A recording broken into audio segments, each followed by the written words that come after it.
You open your eyes. The first thing you notice is how quiet it is.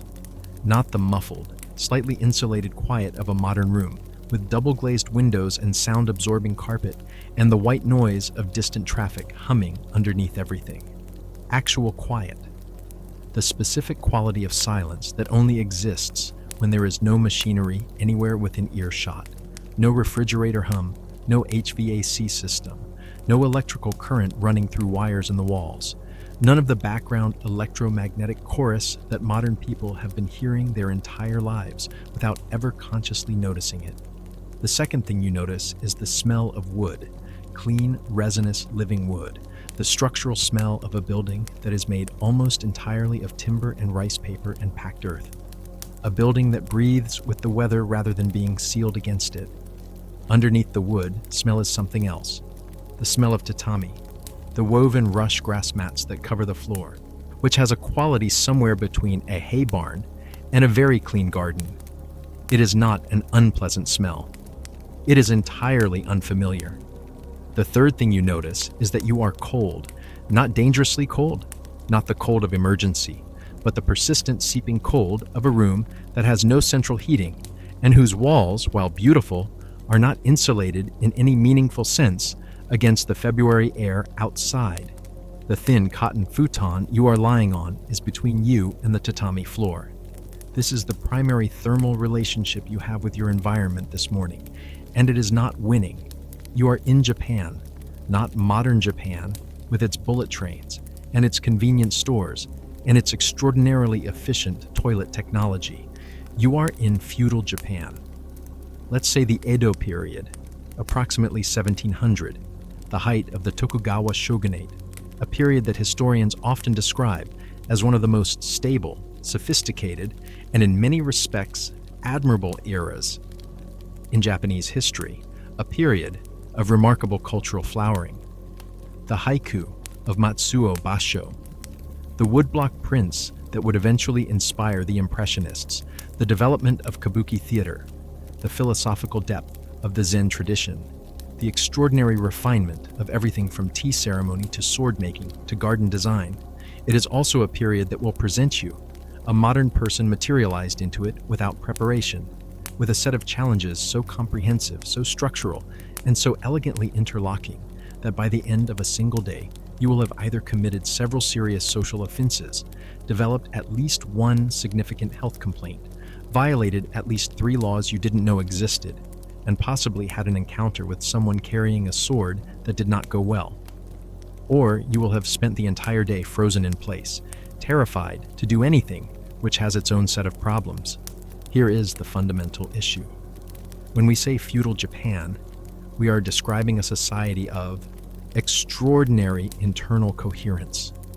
A society whose every element, from its physical architecture to its food, to its clothing, to its gestures, to its forms of address, to its leisure activities, was part of an integrated system of meaning and social organization. So precisely calibrated that even Japanese people born into it spent decades learning to navigate it correctly.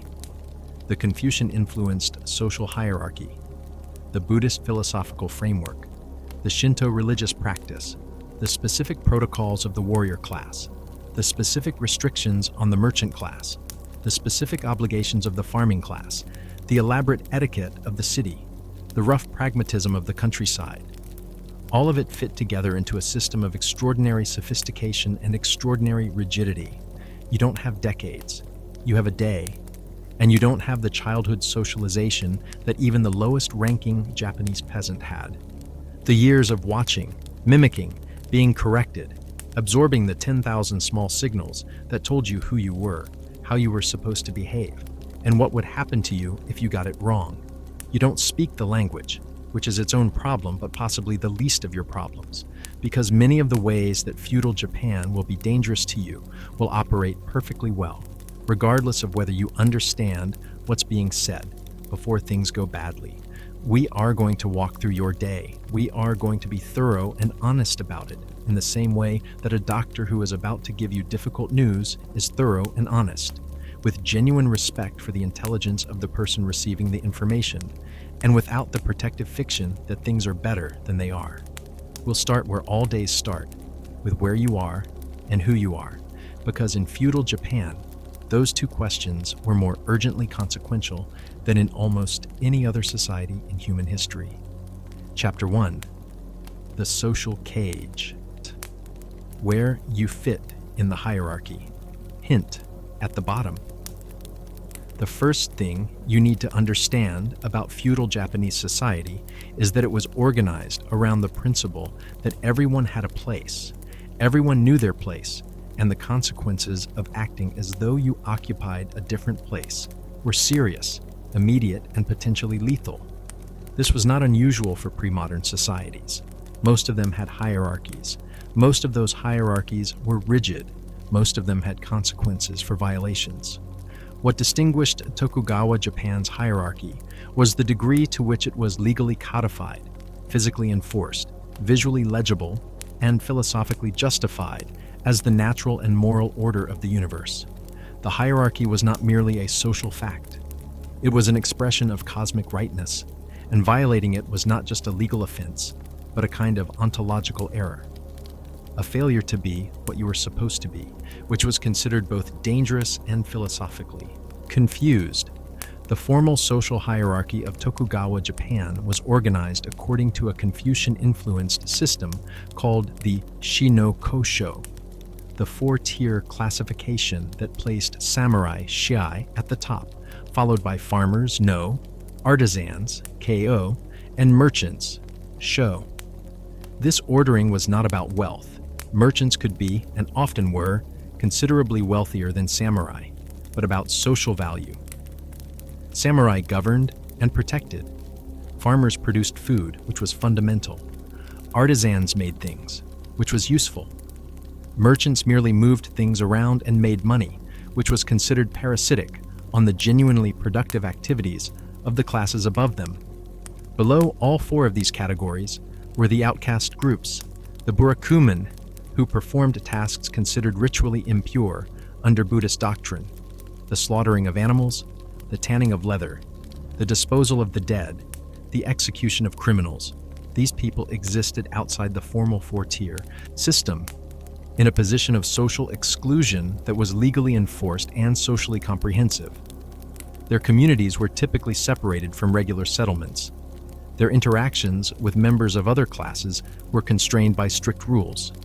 Their descendants carried the status across generations in ways that would have consequences in Japanese society long after the formal hierarchy was abolished in the modern period.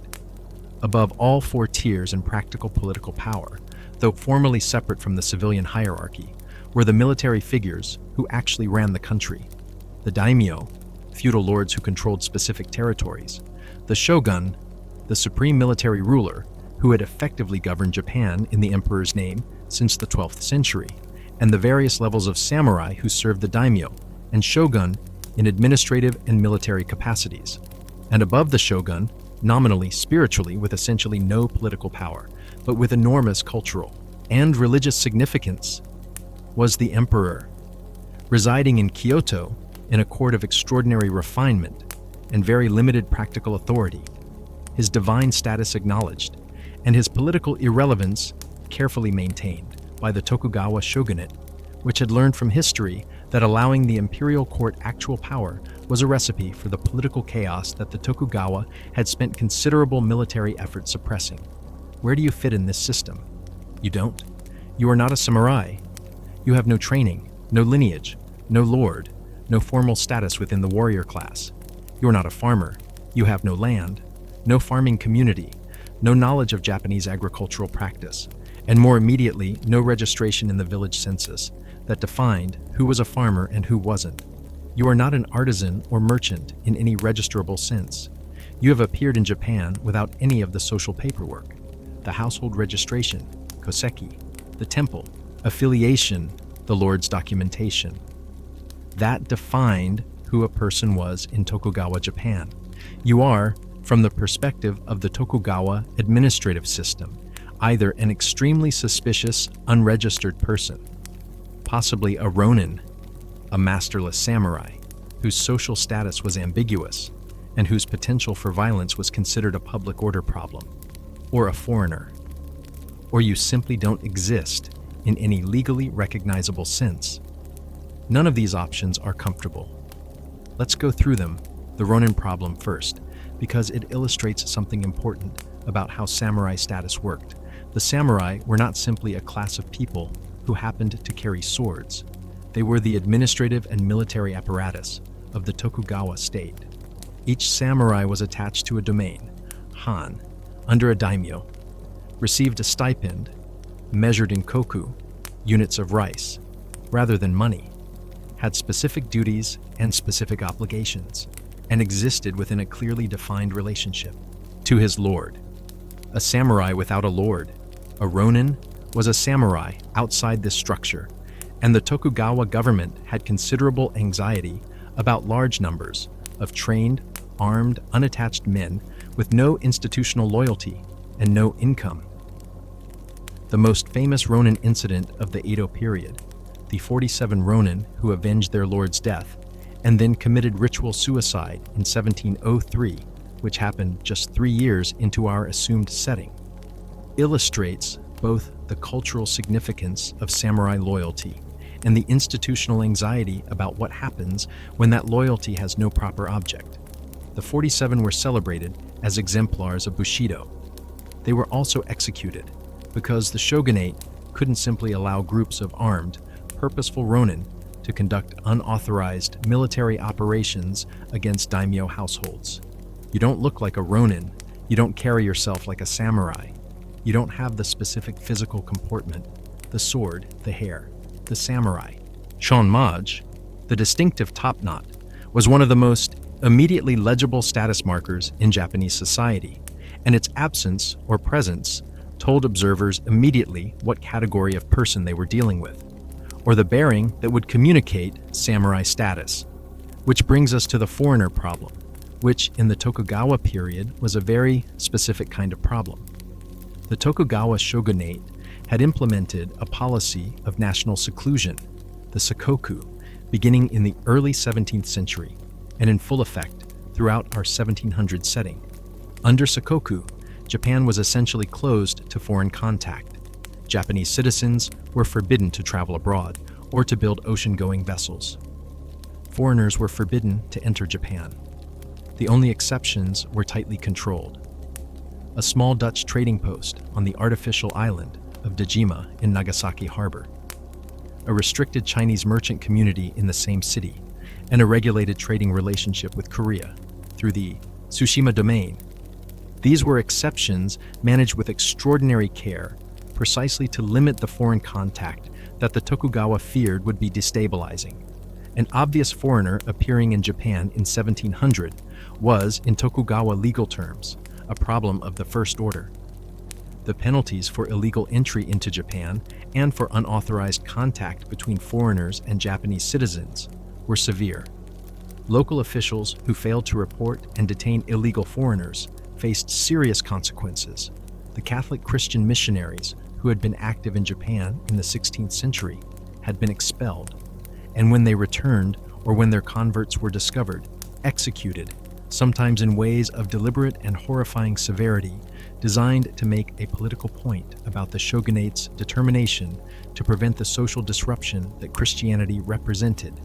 You're not a Christian missionary, but you're visually different from any Japanese person in ways that will be immediately apparent to anyone who sees you, and the official response to your presence, once you are noticed by anyone with administrative authority, will be detention, questioning, and referral up the chain of command to people with the authority to decide what to do with you while you sit in whatever holding facility is available with no ability to communicate effectively, waiting to find out what to do with you means.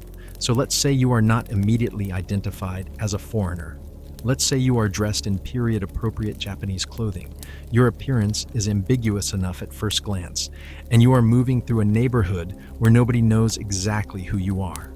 You are still presenting a social identity problem that the Tokugawa administrative system was specifically designed to detect and address. The system of neighborhood associations, the goningumi, the 5 household groups, was one of the most effective local surveillance and control systems in pre-modern governance. Every household in every village and every city neighborhood was part of a group of 5 households that were collectively responsible for the behavior of their members. If one household harbored a criminal, all 5 were responsible. If one member violated the law, the whole group could face punishment. This collective accountability system meant that every neighborhood was, in effect, a mutual surveillance network. Everyone knew everyone else's business because everyone else's business was potentially their problem.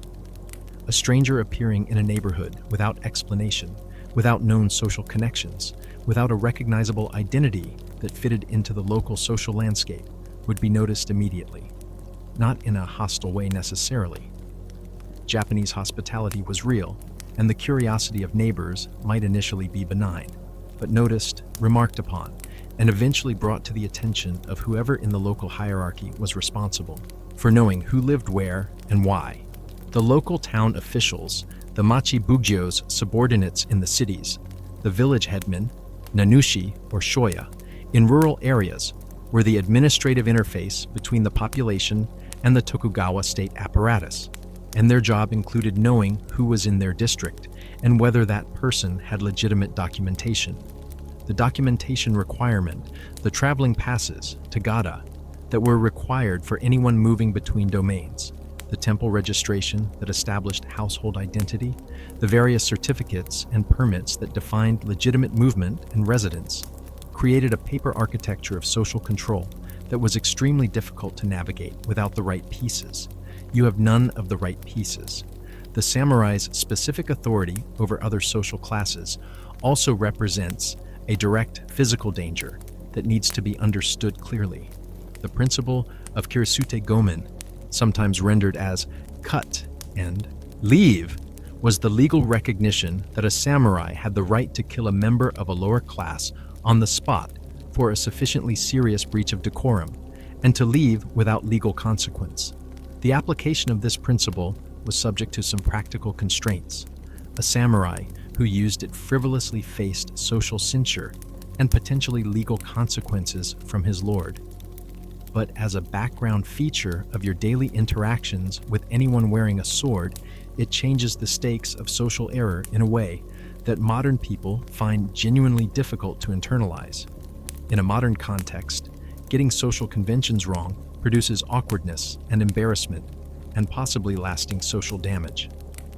In 1700, Japan, getting social conventions wrong in front of the wrong person at the wrong moment produced a legal right to immediate lethal response. This is not a figurative danger. It is a legal reality of the environment. The specific social conventions most likely to trigger this response involved failure to show appropriate deference. The forms of deference, the bow, its depth, its timing, its specific execution, depending on the relative status of the parties involved, were elaborate, precisely calibrated, and immediately legible to anyone observing them. A bow that was too shallow communicated insufficient respect. A bow that was not initiated quickly enough communicated delay, which implied reluctance, which implied contempt. Failing to bow at all communicated something that the social environment had essentially no framework for processing as innocent, because the idea that someone simply didn't know they were supposed to bow was not a category the Tokugawa social hierarchy had been designed to accommodate. You don't know how to bow correctly, not in the Japanese social sense anyway. You might be able to produce a rough approximation, a sort of general forward inclination that communicates some awareness that forward inclination is involved.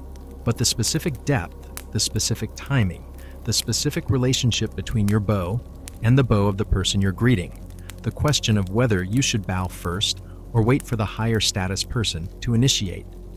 You have no training in any of this, and your approximation will communicate something, just probably not what you intend. The language compounds everything. Japanese in 1700 was not simply Japanese. It was a system of registers, each with its own vocabulary and grammatical forms, appropriate to different social relationships and social contexts. The language you used to address a social superior was different in specific grammatical ways from the language you used to address a social equal, which was different from the language you used to address someone of lower status. Using the wrong register communicated instantly without any possibility of ambiguity, that you either didn't know who you were talking to, didn't respect them appropriately, or were so socially unskilled as to be a matter of concern. Modern Japanese retains traces of this register system. The keigo, honorific language, of formal contexts is notably different from casual speech. But the Edo period version was considerably more elaborate and more rigidly enforced than its modern descendant. You will not be able to navigate this. You may not even be able to produce intelligible Japanese of any register, depending on your starting point, because Japanese in 1700 was different enough from modern Japanese in vocabulary and pronunciation that even someone who speaks modern Japanese fluently would need significant adjustment time. Your position in feudal Japan's social landscape is therefore this: you are a person without documented identity, without social connections, without the cultural knowledge to navigate the hierarchy, without the language facility to explain yourself or manage the interactions that will determine how you're treated in a society that responded to exactly this kind of undefined, undocumented presence with suspicion, administrative action, and potentially force. The social cage of Tokugawa Japan was not designed to be cruel. It was designed to be stable, to prevent the social chaos that the preceding century of civil war, the Sengoku period, or warring states period that preceded Tokugawa unification, had produced. It worked extraordinarily well for people who had grown up inside it. For someone dropped into it without preparation, it was a cage regardless of the intent of its architects. Chapter 2. The Physical World, Surviving a Landscape. Designed to test you. You have gotten through the first few minutes of your morning in feudal Japan without an immediately catastrophic social error. You are in a building. Let's establish you somewhere that gives the richest possible picture, which means a moderately prosperous merchant household. In Edo, Japan's de facto capital and the largest city in the world at the time, with a population of approximately 1 million people. You're not in the wealthy merchant quarter and not in the poorest tenement district. You're somewhere in the middle, in a neighborhood of modest wooden buildings, narrow streets, and the dense urban texture that characterized Edo at its most ordinary. The building around you is beautiful. This is not a consolation prize. The architecture of Edo period Japan was genuinely aesthetically distinguished, and even ordinary wooden buildings in urban Edo had a quality of design and craft that reflected a culture that took material beauty seriously at every social level. The proportions of the rooms are harmonious. The timber joinery is precise and clean.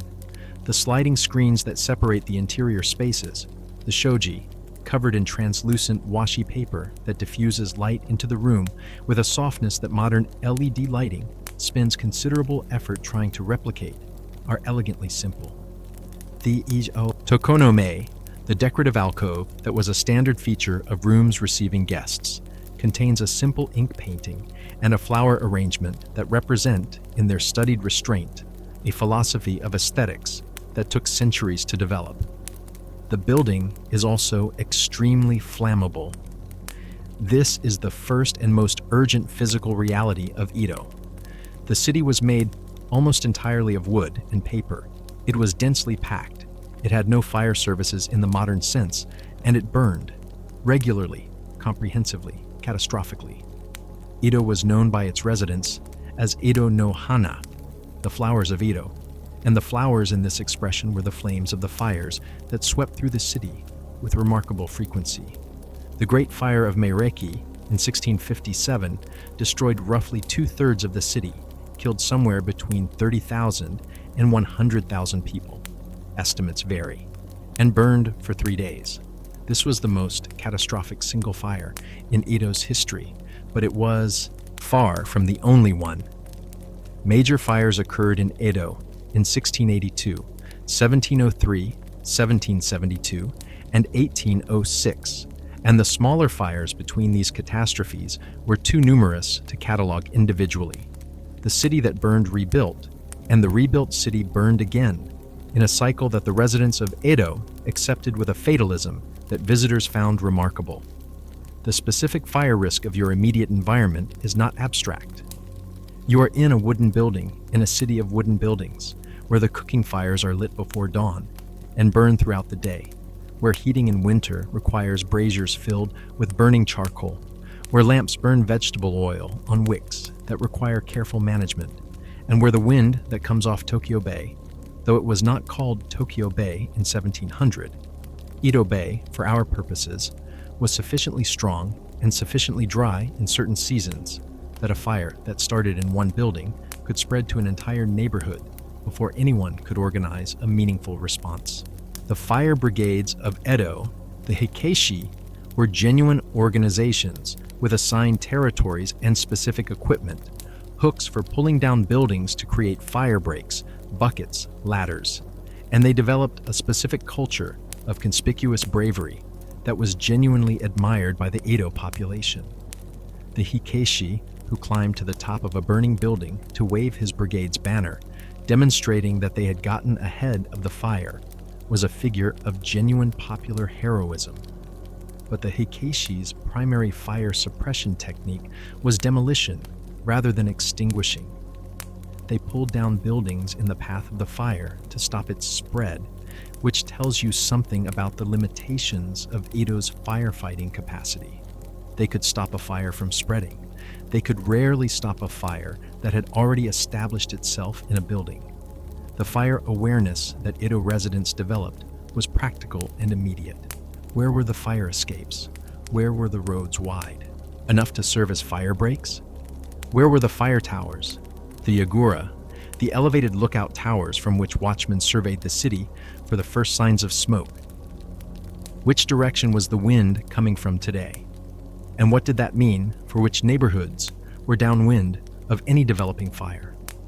These were questions that every Edo resident with any sense had answers to, as a matter of basic survival intelligence. You don't have these answers. You have just been materialized into a densely wooden city, and you don't know where the fire exits are, metaphorically speaking. The earthquake risk compounds the fire risk in a way that was specifically relevant to Edo.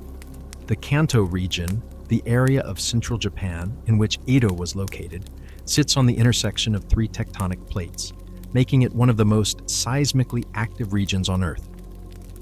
Major earthquakes struck the Edo area in 1703 and 1855, among other dates, and the Ansei Edo earthquake of 1855 killed approximately 7,000 people and destroyed a substantial portion of the city. In 1700, the 1703 earthquake hadn't happened yet, but the seismic risk was a constant feature of the physical environment, and the specific hazard that earthquakes posed in a wooden city was exactly what you'd expect. Buildings collapsed, and the collapsed buildings then caught fire from the overturned cooking fires and heating braziers inside them, and the fire spread. The combination of earthquake and fire was the specific mechanism that made Edo's major earthquakes so lethal. The building you're in is a well-constructed wooden structure with the joinery techniques and architectural principles of Edo period Japan. It will do better in a moderate earthquake than a poorly constructed building. It will still be a wooden building on fire if the earthquake is severe enough and the fires start. The streets of Edo present their own physical challenges. Edo was not a city laid out on a Roman grid. It was a city that had grown organically from a small fishing village into the world's largest city over roughly a century, and its street plan reflected this organic growth rather than any systematic planning. The streets of the merchant and artisan quarters, the Shitamachi, downtown, were narrow, irregular, and often dead-ended in ways that made orientation genuinely difficult for anyone who didn't know the neighborhood intimately. This matters for fire. Narrow streets full of people trying to flee in one direction while firefighters try to advance in the other direction were genuine death traps. And it matters for your daily navigation. Edo had no street signs in the modern sense. Addresses worked by reference to neighborhood, fochio, landmark, and the accumulated local knowledge of residents. Without that local knowledge, navigating Edo's streets was a genuine spatial puzzle. The bridges deserve attention.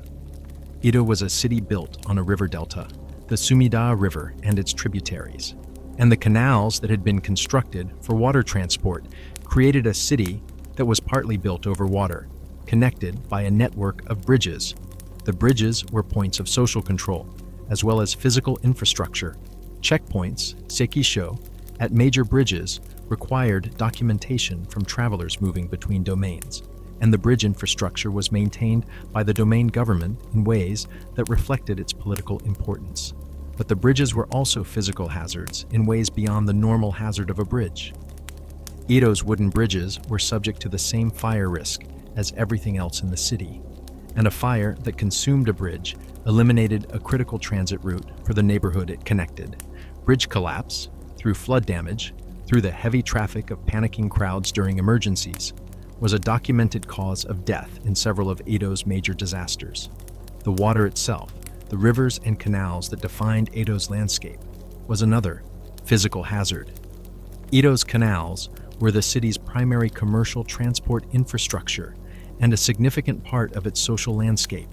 Boat travel on the canals was a popular Edo leisure activity, and the city's visual character was defined by the interaction of its wooden buildings with the waterways they bordered.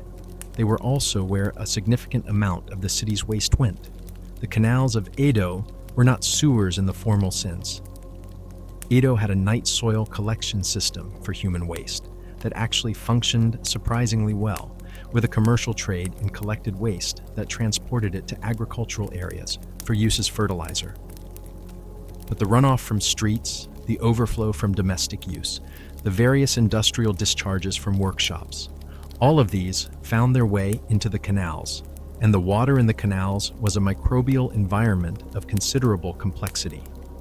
Falling into a canal in Edo was not simply wet. It was an event with public health implications that you would not fully appreciate until several days later, when you began to feel unwell in specific and distinctive ways. The climate of Edo added its own physical challenges. The Kanto region has a climate of genuine extremes, hot and extremely humid summers. The phrase muggy beyond description does not fully capture August in Tokyo, and 1700 Edo was not significantly different from modern Tokyo in its climate. Cold winters with periodic heavy snowfall, a typhoon season in late summer and early autumn that brought both high winds and flooding rain, and the spectacular storms that periodically swept in from the Pacific with little warning. Summer in Edo without air conditioning was a genuine endurance event. The humidity was the critical factor. Japanese summers are hot in the way that makes heat stroke a real and regular hazard, particularly for people doing physical work, for the elderly, and for anyone whose body was already stressed by illness or poor nutrition. Faucet. Specific vulnerability of the body to heat when humidity is high. Because sweat cannot evaporate effectively in saturated air, eliminating the primary cooling mechanism was experienced at full intensity in Edo's summers. Winter in Edo was cold in a way that the architecture was not designed to fully address.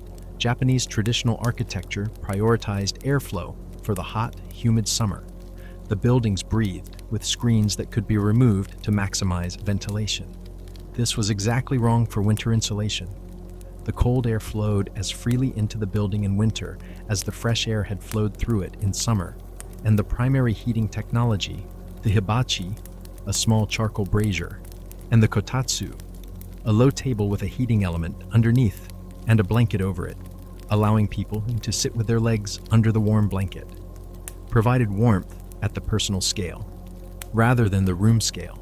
A Japanese winter without central heating meant spending significant portions of the day either outdoors doing work or huddled as close as possible to whatever heat source was available, wearing multiple layers of cotton clothing that were the standard winter wear of Edo commoners.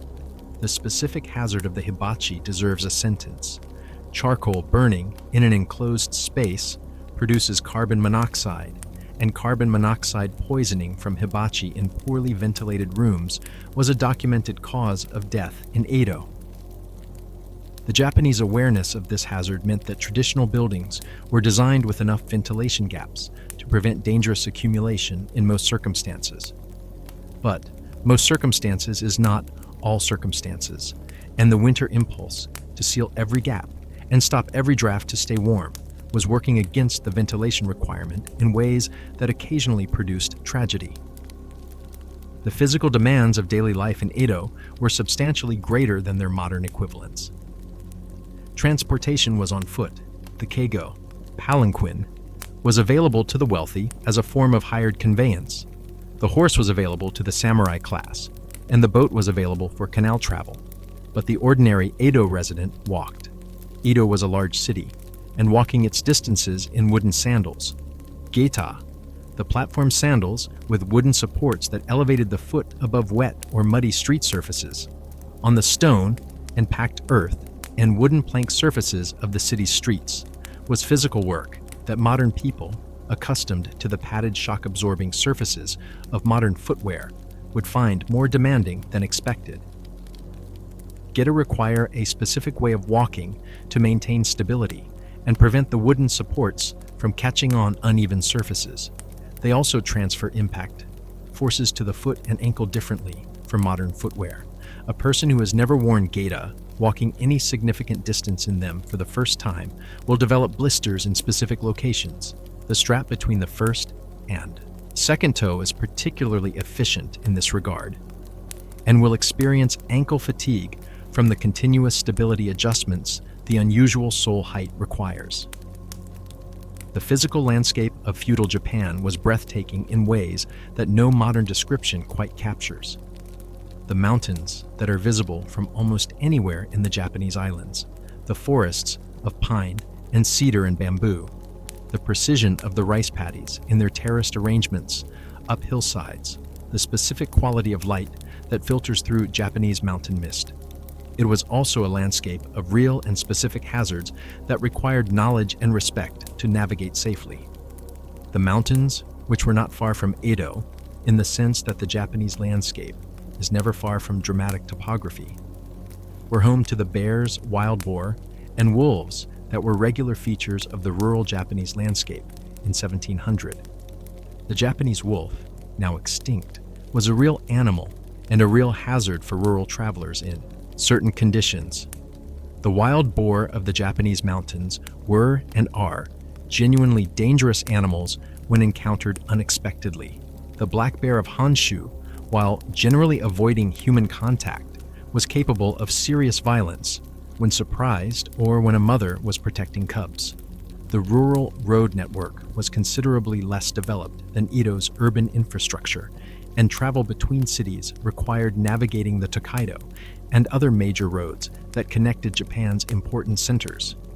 Roads that were controlled by checkpoints, sekisho, requiring documentation, that passed through mountain terrain that was genuinely treacherous in bad weather, and that exposed travelers to the various hazards of pre-modern road travel, including bandits, river crossings without bridges, and the general vulnerability of a person on foot, in a landscape with limited shelter and assistance.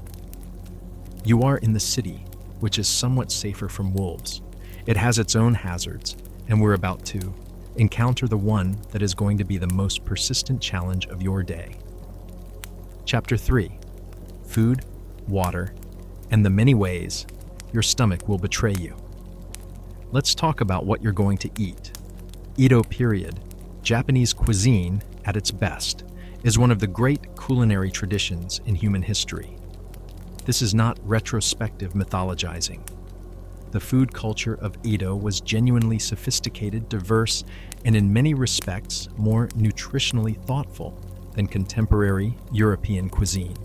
The Buddhist-influenced dietary tradition, the emphasis on fresh seasonal ingredients, the extraordinary development of fermentation techniques, the rice-centered dietary architecture that provided reliable caloric foundation while allowing enormous variety in the accompanying dishes. All of this produced a food culture that has been recognized in its modern descendant as UNESCO Intangible Cultural Heritage. The specific food you are going to encounter in 1700 Edo is not, however, the kaiseki, multi-course elegance of a high-end restaurant. You're in a merchant household of moderate prosperity, and your morning is going to begin with the standard morning meal of an Edo commoner. You're going to eat rice. Specifically, you're going to eat a bowl of rice, probably as okayu, rice porridge, in the morning, thinner and softer than the steamed rice of the main meals, with a pickled vegetable, tsukemono, alongside it, and possibly a small piece of grilled fish or a bowl of miso soup. This is a simple, nutritionally reasonable, and to a palate that has been trained on different culinary traditions, potentially challenging breakfast. Not because it's bad, it isn't bad, but the specific flavor profile of Japanese traditional food, the umami of the miso, the sourness of the tsukemono, the specific character of Japanese rice, is sufficiently different from the flavors that a modern Western palate has been calibrated, for that the reaction can range from genuine delight to bewildered incomprehension to a specific kind of cultural disorientation where the food is not unpleasant exactly, but your brain cannot quite process it as breakfast because it contains none of the sensory signals that your life has taught you to associate with the first meal of the day. The Japanese rice of 1700 is also different from the Japanese rice of the modern period in ways worth noting. The varieties available, the growing conditions, the milling process. All of these produce a rice with specific characteristics. The white rice that was the preferred grain of city dwellers, brown rice, which retains the bran layer, was considered lower status food, had been milled to remove the bran, which removed the fiber and many of the B vitamins, particularly thiamine. This brings us to one of the specific nutritional hazards of the Edo period Japanese diet, beriberi. Beriberi is caused by thiamine, vitamin B1 deficiency.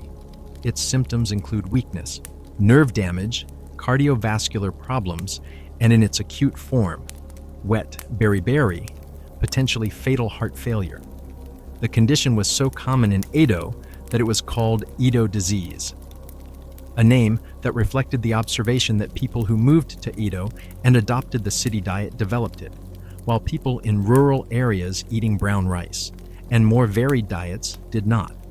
The connection between white rice consumption and beriberi was not understood. The concept of vitamins wouldn't exist until the 19th century. But the correlation between Edo urban life and this specific illness was noted even if the mechanism was not. A single day of eating white rice in Edo is not going to give you beriberi. Beriberi develops over weeks to months of thiamine deficiency, but you are entering a dietary environment with a specific and significant nutritional gap, and if you were staying long-term, this gap would become a problem. The fish is a more immediate concern because the fish that forms a significant component of the Edo diet, both the fresh fish from Edo Bay and the preserved and dried fish from various Japanese coastal fisheries, presents the specific food safety challenges of fish handled without refrigeration in a climate that ranges from mild to aggressively warm. Fresh fish in Edo was genuinely fresh when the timing was right. The fish markets of Edo, concentrated at the Nihonbashi fish market, the predecessor to what would eventually become the famous Tsukiji market, received fish from Edo Bay fishing boats that could turn around rapidly, and the specific Tokyo Bay fish available in this period were genuinely high quality. But the window between genuinely fresh and no longer safe was considerably narrower in 1700 without refrigeration than it is in modern supply chains. And the fish you encountered at the market later in the day, fish that had been out of the water for some hours in summer heat, was playing a specific game with food safety that required experience to read correctly. The raw fish preparation, the precursor of modern sashimi and sushi that existed in Edo period cuisine, though the specific form of nigiri sushi we associate with sushi today was actually an Edo invention of the early 19th century, presented the specific microbiological risks of raw seafood. Anisaki's parasites, roundworm larvae that live in various marine fish, and that can cause anisakiasis in humans, producing severe abdominal pain, nausea, and vomiting if live larvae are ingested. Vibrio bacteria, marine bacteria that occur naturally in coastal waters and that can cause severe gastrointestinal illness, and various other pathogens associated with raw or undercooked seafood. Japanese raw fish preparation in the Edo period relied on the quality of the fish. Very fresh fish, handled correctly, was safer than aged fish handled imperfectly. And on the properties of the soy sauce and wasabi and vinegared rice that accompanied it, which had some antimicrobial properties but were not a reliable food. Safety mechanism. A person whose gut microbiome had been shaped by a lifetime of eating this specific food in this specific environment had some immunological adaptation to the specific microbial landscape of Edo's raw fish. You have not been shaped by a lifetime of this specific food. The preserved foods of Edo period Japan. The fermented soybean preparations, miso, soy sauce, natto, the pickled vegetables, tsukemono of various kinds, the dried fish, were produced through fermentation processes that had been refined over centuries. These processes worked through the familiar fermentation logic. Beneficial bacteria and fungi outcompeted pathogens in the right conditions, producing a stable, preserved product. Done correctly, these foods were safe and nutritionally valuable. The fermented soybean preparations, in particular, were significant sources of protein and B vitamins that helped compensate for some of the nutritional gaps in the rice-heavy diet. Done incorrectly, with contaminated ingredients, improperly maintained fermentation vessels, or storage conditions that allowed the balance of organisms to shift in the wrong direction, they could be a source of illness. The home production of fermented foods, which was standard in households of all social levels, operated on accumulated traditional knowledge rather than on microbiological understanding, and the traditional knowledge was generally reliable but not infallible. Natto, the fermented soybeans with their characteristic strong smell, sticky texture, and flavor that even many modern Japanese people find challenging, was an Edo staple, particularly in the merchant and artisan classes. It is an acquired taste in the strong sense of that phrase. People who grew up eating it considered it entirely normal food, and people who encountered it for the first time as adults frequently had strong negative reactions to both the smell, which has been described as, variously, a cheese that has been left in a warm room for too long, blue cheese crossed with ammonia, or something that a strong-willed person could work past, and the texture, sticky, stringy, with long fermentation strands that pull away from the main mass when you try to eat it, requiring a specific chopstick technique to manage. You will encounter natto.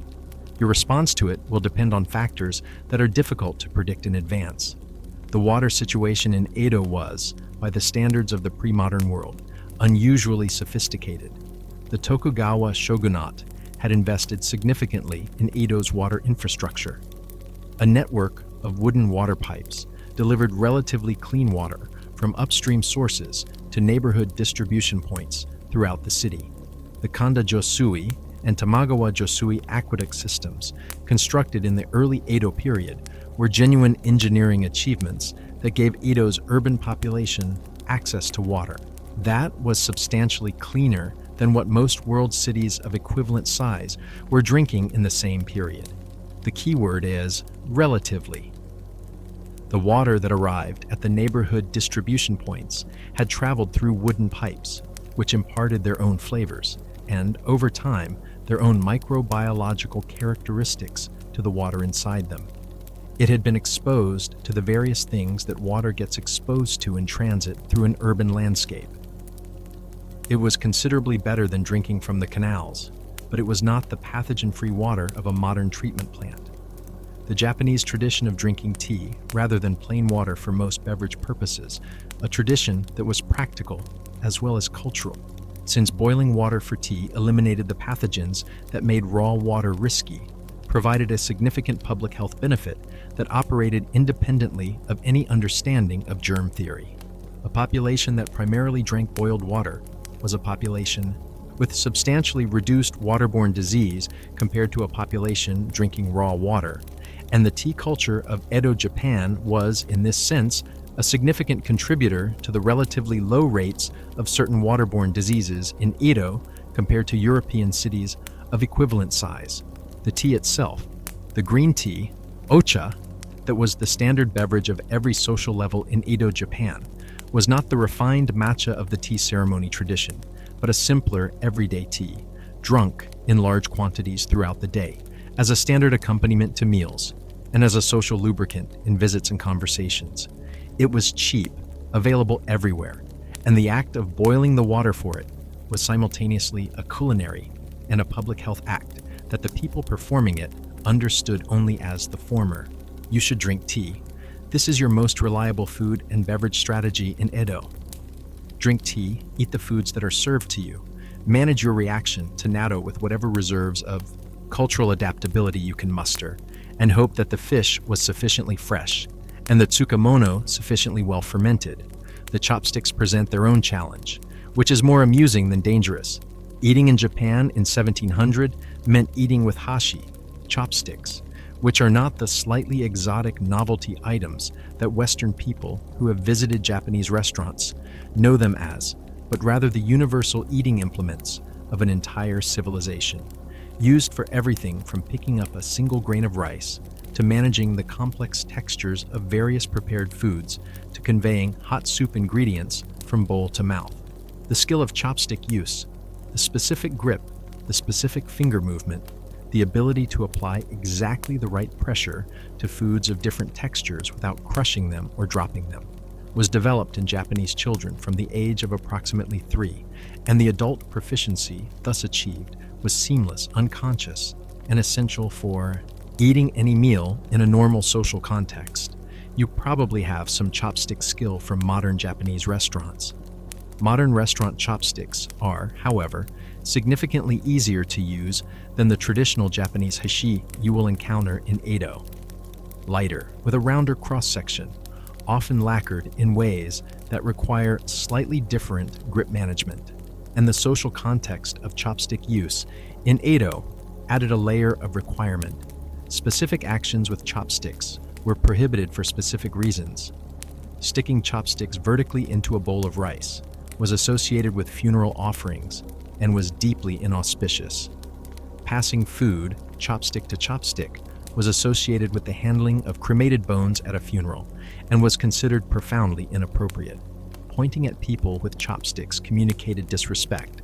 Spearing food with chopsticks rather than picking it up properly communicated either incompetence or rudeness.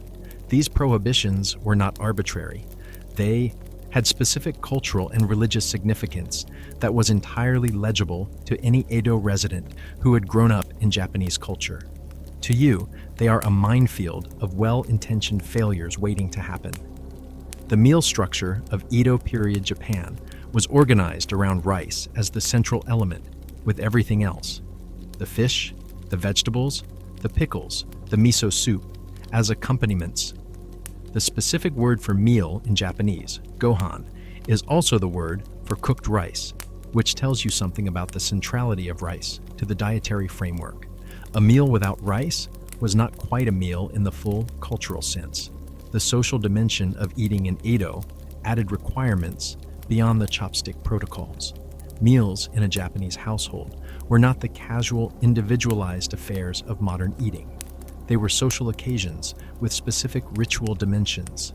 The itadakimasu, a phrase of appreciation said before eating, acknowledging the life sacrificed for the meal and expressing gratitude, and the gochiso-sama deshita, said after the meal, expressing appreciation for the food and the effort of preparation, were required social performances, the absence of which communicated either ignorance or rudeness, the order in which people were served, the order in which they began eating, the specific behaviors appropriate during the meal. All of these were governed by the same social hierarchy awareness that governed every other dimension of Edo's social life. The food of Edo, Japan, taken as a whole, was nutritionally adequate for its population, and in some respects, genuinely healthy by the standards of its time. The low-fat content, the high vegetable consumption, the fish protein, the fermented foods with their beneficial microbiological profiles. These were features of the diet that contributed to life expectancies that were, while dramatically lower than modern levels, generally better than contemporary European populations in similar economic circumstances. For you, on your specific day, the food is going to be an experience of sensory unfamiliarity, mild gastrointestinal uncertainty, chopstick management anxiety, and the specific social performance requirements of Japanese meal culture. None of which will kill you today, though the cumulative gastrointestinal consequences of the water and the raw fish may begin to manifest tomorrow, if there is a tomorrow. Chapter 4. The Sword, the Rules, and the Many Ways to Die with Dignity, or Without It. Let's talk about the swords. Not because the swords are the most likely cause of your death. They probably aren't, statistically speaking, given everything else we've already discussed and everything else that's coming, but because the swords are the element of feudal Japanese society that most directly and most immediately changes the risk calculation of every interaction you have with a specific category of person, and because understanding what the swords mean, what they represent, who carries them, under what circumstances they are used, and what the rules around their use actually were, is essential for navigating the rest of your day without making an error that cannot be corrected after the fact.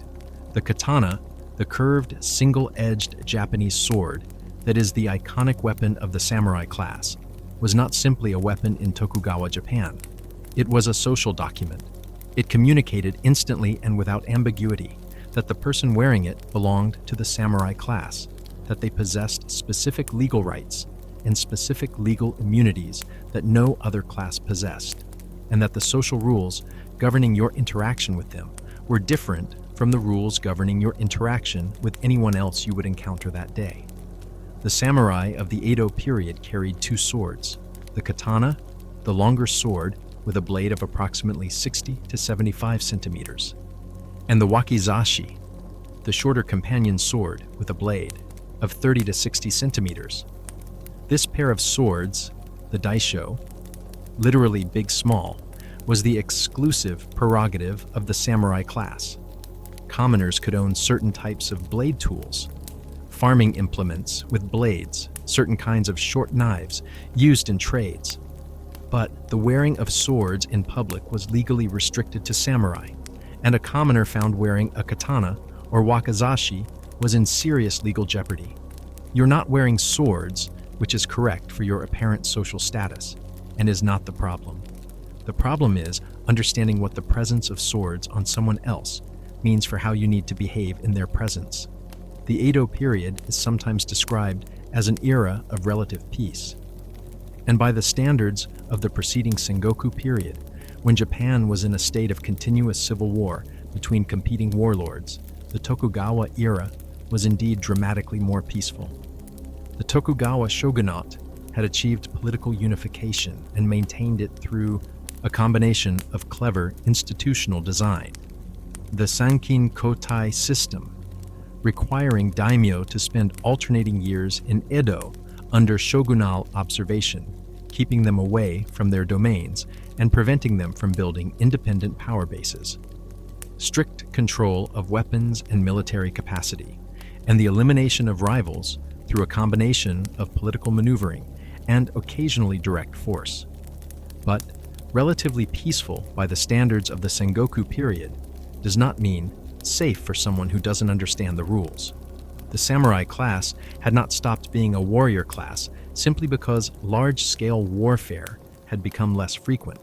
They had redirected their martial culture inward, toward the development of specific martial skills, the cultivation of specific philosophical frameworks around the warrior's relationship to death and duty, and the elaboration of the specific codes of conduct that governed samurai behavior and that had become, in the Edo period, more rigidly codified and more philosophically sophisticated than at any earlier period. The philosophical framework of Bushido, the way of the warrior, was not an ancient samurai tradition, but largely a product of the Edo period itself, when samurai found themselves in a prolonged peace without the warfare that had previously defined their social function. The texts that articulated Bushido's principles, the Hagakure of Yamamoto Tsunetomo, written approximately 1709 to 1716, just slightly after our 1700 setting, emerged from this context of a warrior class, reflecting on what it meant to be a warrior in a time of peace. The famous opening line of the Hagakure, "The way of the samurai is found in death," was not a description of daily military practice, but a philosophical statement about the proper psychological orientation of a warrior toward their own mortality. For you, the practical significance of this philosophical orientation is that a samurai in Tokugawa Japan was, at all times, oriented toward the possibility of death, their own and others, in a way that made the specific triggers for lethal violence different from what modern experience would suggest. A samurai who felt that his honor had been impugned, that he had been shown insufficient respect, that he had been treated as though he were of lower status than he was, that he had been made to appear foolish or weak in public, was not simply irritated in the way a modern person might be irritated. He was dealing with a challenge to the fundamental social and philosophical identity that the warrior code defined, and the appropriate response to such a challenge within that framework could be lethal force. This is not because Edo period samurai were violent people looking for excuses. Most of them were not. The majority of Edo period samurai were, by the 1700s, essentially bureaucrats, administrators managing the paperwork of the Tokugawa state, who happened to carry swords and to maintain the cultural identity of a warrior class through training, philosophical study, and the specific social protocols that marked them as samurai. Most of them went through their daily lives without ever drawing their swords in anger. The point is the framework. The framework made certain responses to certain provocations, not just permissible, but potentially obligatory, and the triggers for those responses were calibrated to a system of honor and status that you don't have the cultural knowledge to read with reliability. The Kirasute Gomen, the right to cut down a commoner for a sufficiently grave affront to samurai dignity, mentioned in the previous Rome chapter as an equivalent concept, but worth examining in its Japanese specificity, was a legal principle that existed in Tokugawa law, though its application was more constrained than popular imagination suggests. A samurai who invoked Kirasute Gomen could not simply kill any commoner who annoyed them, without consequence. The killing had to be justified by a genuine and significant breach of social protocol. The samurai had to report the incident to their lord. If the lord, and potentially the local magistrate, determined that the killing was not justified, the samurai faced consequences. This sounds like a reasonable check on arbitrary violence, and in practice, the number of recorded Kirasute Gomen incidents in the Edo period was relatively small. The legal constraint and the social accountability did limit its application, but the framework existed, the legal right existed, and the risk existed.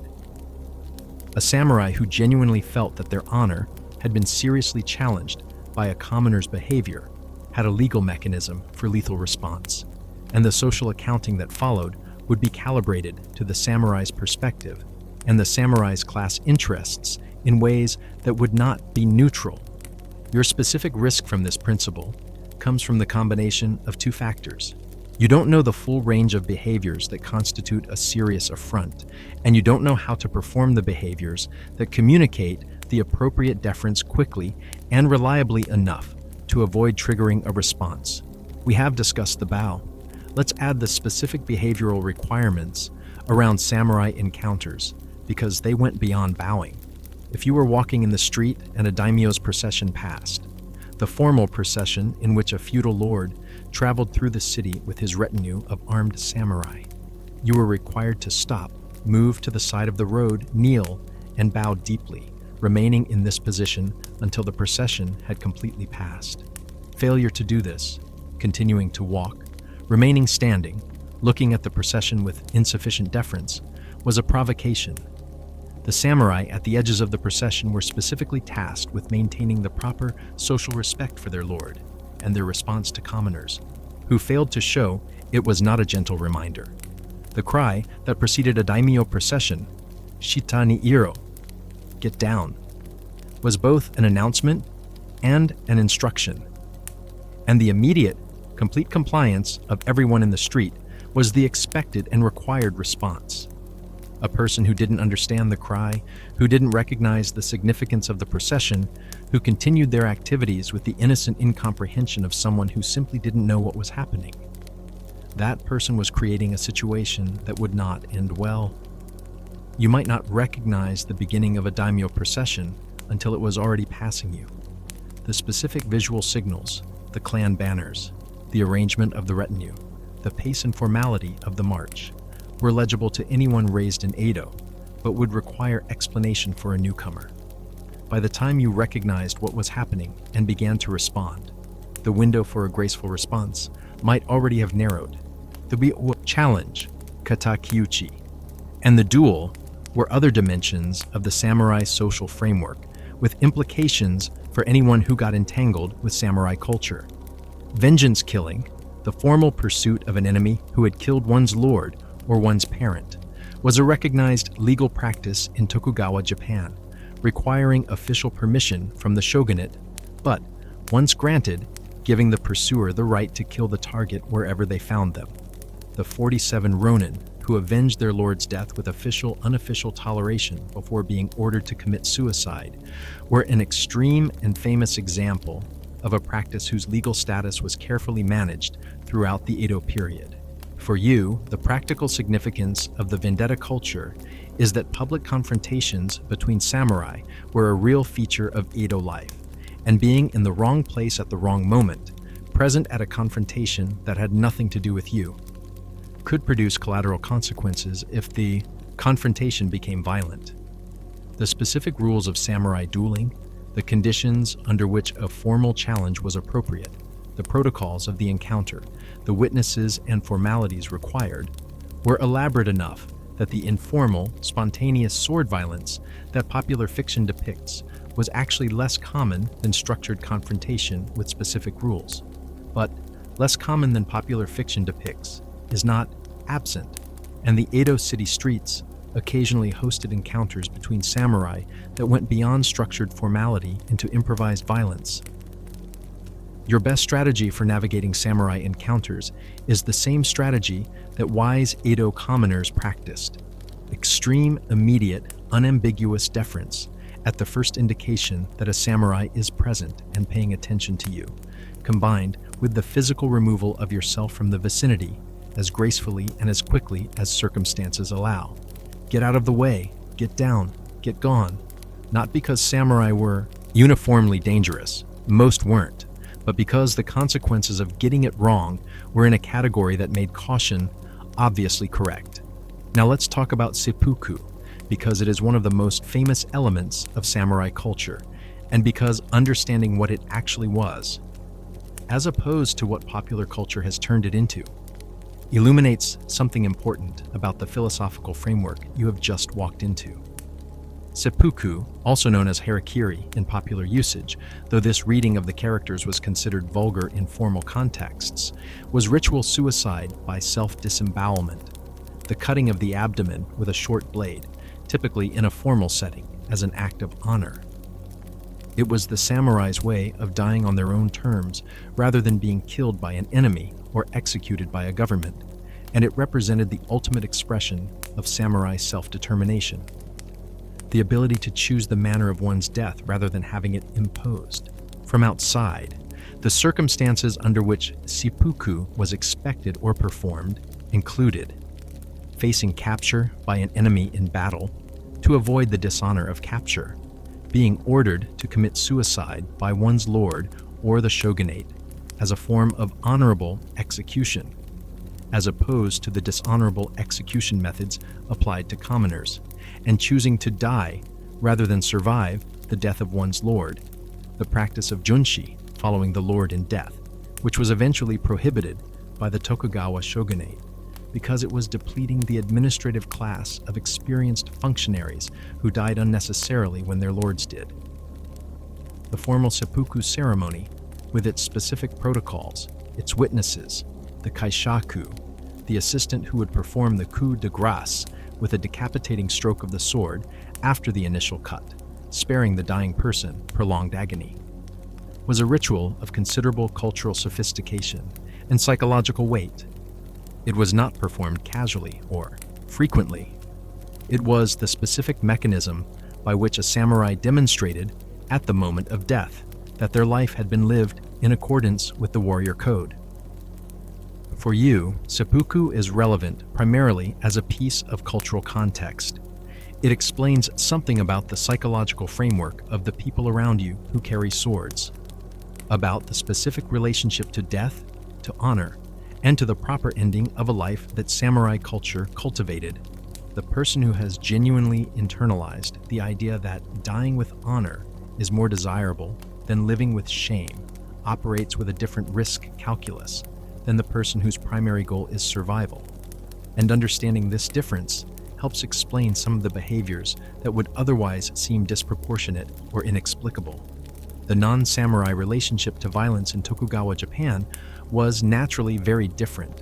Commoners were not supposed to carry weapons, were not supposed to fight samurai, and were not culturally expected to have a sophisticated relationship with the philosophy of death. They were, however, human beings who sometimes got into fights. Urban Edo had its share of brawls, particularly in the entertainment districts, particularly involving the young men whose energy and proximity and competitiveness combined with alcohol to produce the universal pattern of male physical conflict. The bakuto, professional gamblers who operated in the spaces that the Tokugawa regulatory system couldn't quite reach, were one of the sources of organized criminal violence in Edo. The specific culture that would eventually develop into the yakuza had its roots in this period, in the gambling dens and the protection rackets, and the informal economies of the entertainment districts. A modern person's encounter with organized criminal culture in Edo might seem less dramatically dangerous than a samurai encounter. No swords available to criminals theoretically. But the criminal underworld of Edo had its own forms of violence, its own codes, and its own claims on specific territories and specific economic activities that an uninformed outsider could stumble into without realizing. The physical self-defense options available to a commoner in Edo were genuinely limited. You couldn't carry a sword. You could potentially carry certain tools. The staff, BO, was a legitimate implement that doubled as a fighting weapon, and unarmed martial arts traditions, the precursors of modern judo, jujutsu, and related arts, were practiced by commoners. But the legal and social asymmetry between a commoner and an armed samurai made any physical confrontation between them a situation where the commoner's best possible outcome was escape. Run. The wisdom of running from a situation that is escalating toward violence cannot be overstated in the Edo context. The samurai code had things to say about the impropriety of running from a challenge, but you are not a samurai. And the samurai code's opinions about your behavior are less important than the question of whether you are alive at the end of the day. Run. Chapter 5. Medicine, the Body, and Why. Getting sick in feudal Japan was a very specific problem. You have survived the morning. You have eaten, navigated the social hierarchy without immediate catastrophe, and managed your samurai encounters with sufficient deference that nobody has felt compelled to demonstrate kirasute gomen on your person. It is now mid-morning in Edo. The city is in full operation, and you are beginning to feel something. It might be the fish from breakfast. It might be the water. It might be the accumulated stress of existing in an environment that is processing you at maximum cognitive intensity on every dimension simultaneously. It might be a genuine pathogen that found the gap between your immunological preparation and the specific microbial landscape of 1700 Edo. Whatever the cause, you don't feel well. And the question of what to do about it is going to take you into the medical system of feudal Japan. Japanese traditional medicine in the Edo period was a complex and in many respects sophisticated system that drew on a combination of Chinese medical tradition, specifically Japanese developments and innovations, and the empirical knowledge accumulated through centuries of practical medical practice. It was not primitive. It was not simply superstition dressed up in intellectual clothing. And it was, like all pre-modern medical systems, simultaneously capable of genuine insight and genuine harm, with the balance between insight and harm varying by condition, by practitioner, and by the specific intersection of patient constitution and available treatment. The theoretical foundation of Japanese traditional medicine was the Chinese medical system, which arrived in Japan along with Buddhism and Chinese culture beginning in the 5th and 6th centuries AD, and was progressively adapted to Japanese conditions over the following centuries. The Chinese medical system, based on the concept of qi, ki in Japanese, the vital energy that flowed through the body along specific channels, meridians, and the balance of opposing forces, yin and yang, the 5 elements, was a coherent theoretical framework that explained illness as imbalance and treatment as restoration of balance. This framework was, in its fundamental assumptions about how the body worked, incorrect in the same way that Galenic humoral theory was incorrect. It posited mechanisms, qi flowing through meridians, yin-yang imbalance, that did not correspond to the actual physiology of the human body, as we now understand it. But like Galenic theory, it was internally consistent, and the treatments it generated were, in a significant number of cases, empirically effective through mechanisms that the theory did not correctly explain. The most famous example is acupuncture, the specific theory of acupuncture that inserting fine needles at specific points on the body's meridian channels could restore the proper flow of qi and thus treat illness, was based on a theoretical framework that modern science does not validate. The meridian channels do not correspond to anatomical structures. The qi does not correspond to any measurable physiological entity, and yet the clinical research on acupuncture, which is extensive and contentious, suggests that acupuncture does produce real physiological effects. Changes in pain perception, in immune function, in various measurable physiological parameters, through mechanisms that are still debated, but that appear to involve the stimulation of specific nerve pathways, endorphin release, and other effects that have nothing to do with qi flow in meridians. The empirical observation that sticking needles in specific places produced specific effects was accurate. The theoretical explanation for why it worked was not accurate. This is the pattern of a medical system built on careful observation with a wrong theoretical framework. The observations are real, the theory explaining them is wrong, and the treatments work sometimes through lucky alignment of empirical observation with actual physiology. Moxa, moxibustion, the burning of dried mugwort, moxa, at specific acupuncture points, either directly on the skin or on an intermediary layer to produce a heating effect, was another standard therapeutic technique. The heat produced by moxa burning at specific locations produced real physiological effects, increased local blood flow, muscle relaxation, some anti-inflammatory effects from the compounds in the burning mugwort. Whether these effects specifically treated the conditions for which moxa was prescribed was more variable, but the treatment was not without basis in observable effect. Herbal medicine was the most extensive domain of traditional Japanese medical practice, and the Japanese pharmacopoeia of the Edo period, drawing heavily on Chinese materia medica, but with significant Japanese additions and modifications, contained hundreds of plant-based preparations with a range of genuine pharmacological activities. Ginger, shoga, which was extensively used in Japanese cuisine and medicine, has genuine anti-nausea, anti-inflammatory, and digestive properties, confirmed by modern pharmacological research. Kudzu root, used in Japanese medicine for fever and respiratory illness, contains compounds that have genuine antiviral activity. Shiso, Trilla, used for a range of conditions, has anti-inflammatory and antimicrobial properties. The extensive use of fermented soybean preparations, miso, soy sauce, natto, provided beneficial bacteria and nutritional elements that supported gut health and immune function. The specific medical preparations available for your likely complaint, gastrointestinal distress, included a range of herbal preparations that addressed symptoms through mechanisms that were empirically discovered, even if theoretically misexplained.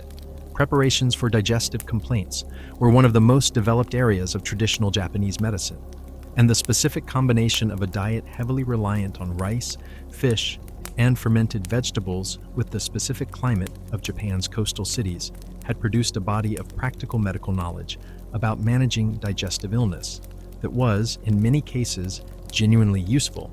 The problem was getting to a competent practitioner and understanding what competent meant in the Edo medical landscape. Medical practitioners in Edo ranged from the highly trained physicians who had studied Chinese medicine in formal apprenticeships and who maintained substantial clinical practices in the cities, to the religious healers whose methods incorporated Buddhist and Shinto ritual alongside herbal medicine, to the street vendors selling patent medicines of dubious composition and even more, dubious efficacy. The formal medical education system of the Edo period produced physicians of genuine learning.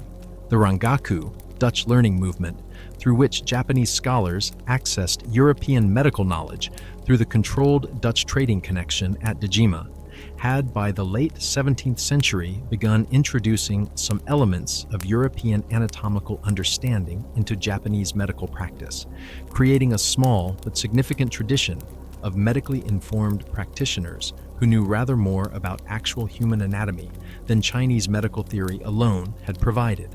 Finding one of these competent practitioners, however, required knowing where they were, having access to them.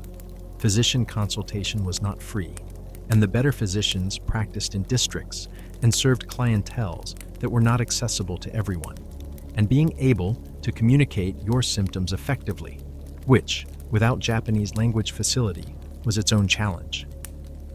The religious healing dimension of Edo medicine was significant and genuinely integrated into medical practice in ways that a modern person might find surprising, but that made complete sense within the combined Buddhist-Shinto worldview of Tokugawa Japan. Illness was understood as potentially having spiritual as well as physical causes, the imbalance of kai, the influence of malignant spirits, the karmic consequences of past actions, the wrath of specific deities. The proper response to illness therefore sometimes included religious ritual alongside medical treatment, and the two were not experienced as contradictory, but as complementary aspects of a comprehensive response to a complex problem. The specific practices varied by the religious tradition and the specific illness: prayer and ritual at the appropriate shrine or temple, the acquisition of omamori, protective amulets, the performance of specific purification rituals, the consultation of practitioners who combined medical and spiritual roles. Some of these practices provided genuine psychological benefit: the reduction of anxiety that comes from feeling that something is being done, the social support of religious community in illness, the sense of meaning and cosmic context for individual suffering. Some of them were neutral, some of them the specific ritual preparations that included things that were potentially harmful when ingested were not. The smallpox situation deserves specific attention because it was one of the most significant infectious disease challenges of the Edo period, and because your vulnerability to it was dramatically different from that of a native Edo resident. Smallpox, Toso, was endemic in Edo. It circulated through the population as a childhood disease, infecting most children before the age of 10, and producing lifelong immunity in survivors. The mortality from smallpox was significant. Estimates suggest that 30% or more of those infected died, and survivors often bore the distinctive pox scars. But the endemic nature of the disease meant that the adult population had largely acquired immunity through childhood exposure. You have not had smallpox. You may have been vaccinated. Smallpox vaccination was routinely administered in much of the world until the early 1970s, when the disease was declared eradicated. If you are old enough to have been vaccinated before the routine vaccination program ended, you have genuine protection. If you were born after smallpox vaccination stopped being routine, you have no protection against smallpox. The smallpox vaccination that protects against smallpox did not exist in 1700. Edward Jenner's development of cowpox-based vaccination was in 1796, nearly a century in the future. The specific Japanese method of variolation that would be introduced in the early 19th century, using dried smallpox material to produce a mild infection and immunity, was not yet available. In 1700, Edo, if you encountered smallpox, which circulated continuously in a population of 1 million people, you would encounter it with no protection beyond your immune system's innate response. A modern adult with no smallpox immunity encountering the variola major virus that caused the severe form of the disease faced a case fatality rate of approximately 30%. These are the same odds as a native Edo child encountering it for the first time. You are not in an immediately worse position than a native child. You are in exactly the same position, which is itself a position with a 30% fatality rate. One day is not enough time for smallpox to progress from infection to outcome. The incubation period is 7 to 19 days, and the disease's fatal trajectory extends over weeks. So smallpox will not kill you today, but you may be infected today, and your awareness of this possibility, the invisible biological encounter that could be happening right now without any symptom to mark it, with consequences that will manifest weeks from now when you are either immune or dead, is part of the honest accounting of your day in Edo. Cholera, dysentery, and typhoid, the waterborne diseases of any densely populated pre-modern city, were present in Edo, though their impact was modulated by the tea culture and the sophisticated water system we discussed earlier. These were not absent. The specific incidence of waterborne disease in Edo was lower than in many equivalent-sized cities of the period, but lower than London or Paris in 1700, and safe by modern standards are not the same thing. Tuberculosis, TB, was endemic in Edo and was a major cause of adult mortality throughout the period. The specific presentation of TB, the progressive lung disease, the wasting, the characteristic cough-producing blood-streaked sputum, was recognized in Japanese medicine as a distinct condition, Heigyo, lung disease, understood to be serious and often fatal, and treated with a range of herbal preparations that addressed symptoms without addressing the Mycobacterium tuberculosis causing them.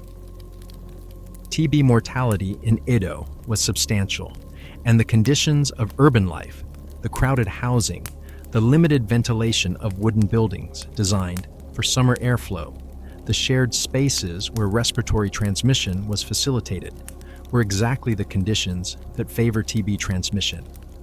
Your TB status depends on your prior vaccination. The BCG vaccine, which provides partial protection against TB, is routinely administered in many countries, though not in the United States, where it is not part of the standard immunization schedule. If you have BCG vaccination, you have partial protection. If not, you have none. The dental situation deserves its own paragraph, because it is both practically significant and rarely discussed. Dental care in Edo, Japan, was provided by a combination of tooth cleaning practices. The use of salt or powdered charcoal on bamboo or willow toothbrushes was common, and the oral hygiene of Edo period Japanese was, by contemporary standards, not terrible.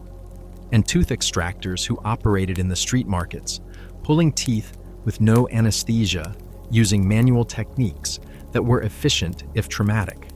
Your dental health when you arrive in Edo is whatever your modern dental care has made it. The dental conditions of Edo, the diet, the specific bacteria, the limited treatment options for developing problems, would over time produce dental outcomes that were significantly worse than your current baseline. In a single day, this doesn't matter. In a longer stay, it would become a significant and progressively more painful issue. The childbirth situation in Edo is worth noting specifically because it illustrates the specific vulnerability of women in the medical landscape of the period. Maternal mortality in Japan in the early modern period was, like maternal mortality everywhere in the pre-antibiotic world, substantially elevated compared to modern rates. The midwifery tradition in Japan was sophisticated. The otori, court midwives, and the various regional traditions of birth assistance had accumulated substantial practical knowledge about managing labor. But without the ability to treat postpartum infection, puerperal fever, without the ability to perform emergency cesarean section as a measure to save the mother's life, and without the ability to manage severe postpartum hemorrhage effectively, the maternal mortality rate remained substantially above modern levels. For a woman materialized into Edo Japan, the intersection of the social constraints on women's movement and public life, the specific medical vulnerabilities of the period, and the dietary and physical demands of daily life created a set of conditions that were substantially more challenging than those faced by men of equivalent social status. The lives of Edo period Japanese women, particularly in the merchant and artisan classes, where women participated actively in the household economy while managing domestic responsibilities, were lives of genuine competence and often genuine satisfaction, but they were lives conducted within constraints that a modern woman would find profoundly limiting. The specific medical interventions most likely to be applied to whatever is ailing you on your first day in Edo are herbal preparations of various kinds, dietary modification, acupuncture or moxibustion, depending on the practitioner's diagnosis, possibly ritual elements if your condition is interpreted as having a spiritual dimension, and rest. Most of these will do you limited harm, and some will do you genuine good. The rest, which is the universal recommendation of competent medical practice for most self-limiting illness across all cultures and periods, is genuinely therapeutic. What you will not receive is antibiotics, antivirals, rehydration therapy in the IV form.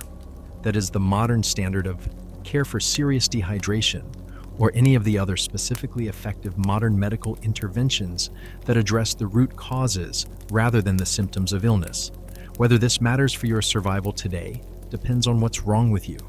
If it's mild gastrointestinal distress from unfamiliar food, likely you will be fine with rest and herbal tea and thyme. If it's the beginning of a serious bacterial infection, less likely but possible. The absence of antibiotics matters, and the timeline of your deterioration will extend beyond today regardless. Survival assessment for today, probable with discomfort. Survival assessment for an extended stay, substantially more complex and increasingly dependent on luck. Chapter 6. The City at Night. Curfews, Crime, and Catastrophe. After dark evening is falling over Edo. The specific quality of Edo's evening light, filtered through the persistent haze that the smoke of a million cooking fires and the mist of the coastal climate created, had a quality that later, when Japanese woodblock print artists began capturing it, produced some of the most distinctive atmospheric images in the history of visual art. Hiroshige would make Edo's rain and evening mist and the particular light of the city at dusk into canonical images. In 1700, the art hasn't happened yet, but the light is the same light, and it is genuinely beautiful. It is also a signal that the rules are changing. Edo at night was a different city from Edo in the day, in ways that went beyond the obvious difference of darkness. The Tokugawa administrative system had specific regulations governing nighttime behavior that created a layer of legal risk for anyone moving through the city after specific hours. And the combination of the curfew structure, the enforcement mechanisms, and the specific criminal opportunities that darkness created made nighttime Edo significantly more dangerous than its daytime equivalent. The fire watch was one of the most important nighttime institutions. After the devastating fires that repeatedly struck Edo, the city developed an elaborate system of fire prevention and fire watching that included the neighborhood fire wardens who patrolled the streets at night, the wooden clappers, hyoshigi, that they struck together to signal their passage and alert residents to their watchful presence, and the fire towers that maintained visual surveillance over the neighborhoods they overlooked. These fire watches were not simply safety measures. They were also de facto surveillance of nighttime movement, and anyone encountered moving through the streets after the expected bedtime hours was subject to scrutiny from the fire watch that could lead to questioning by the local officials. The curfew system was not as absolute as a modern conception of curfew might suggest.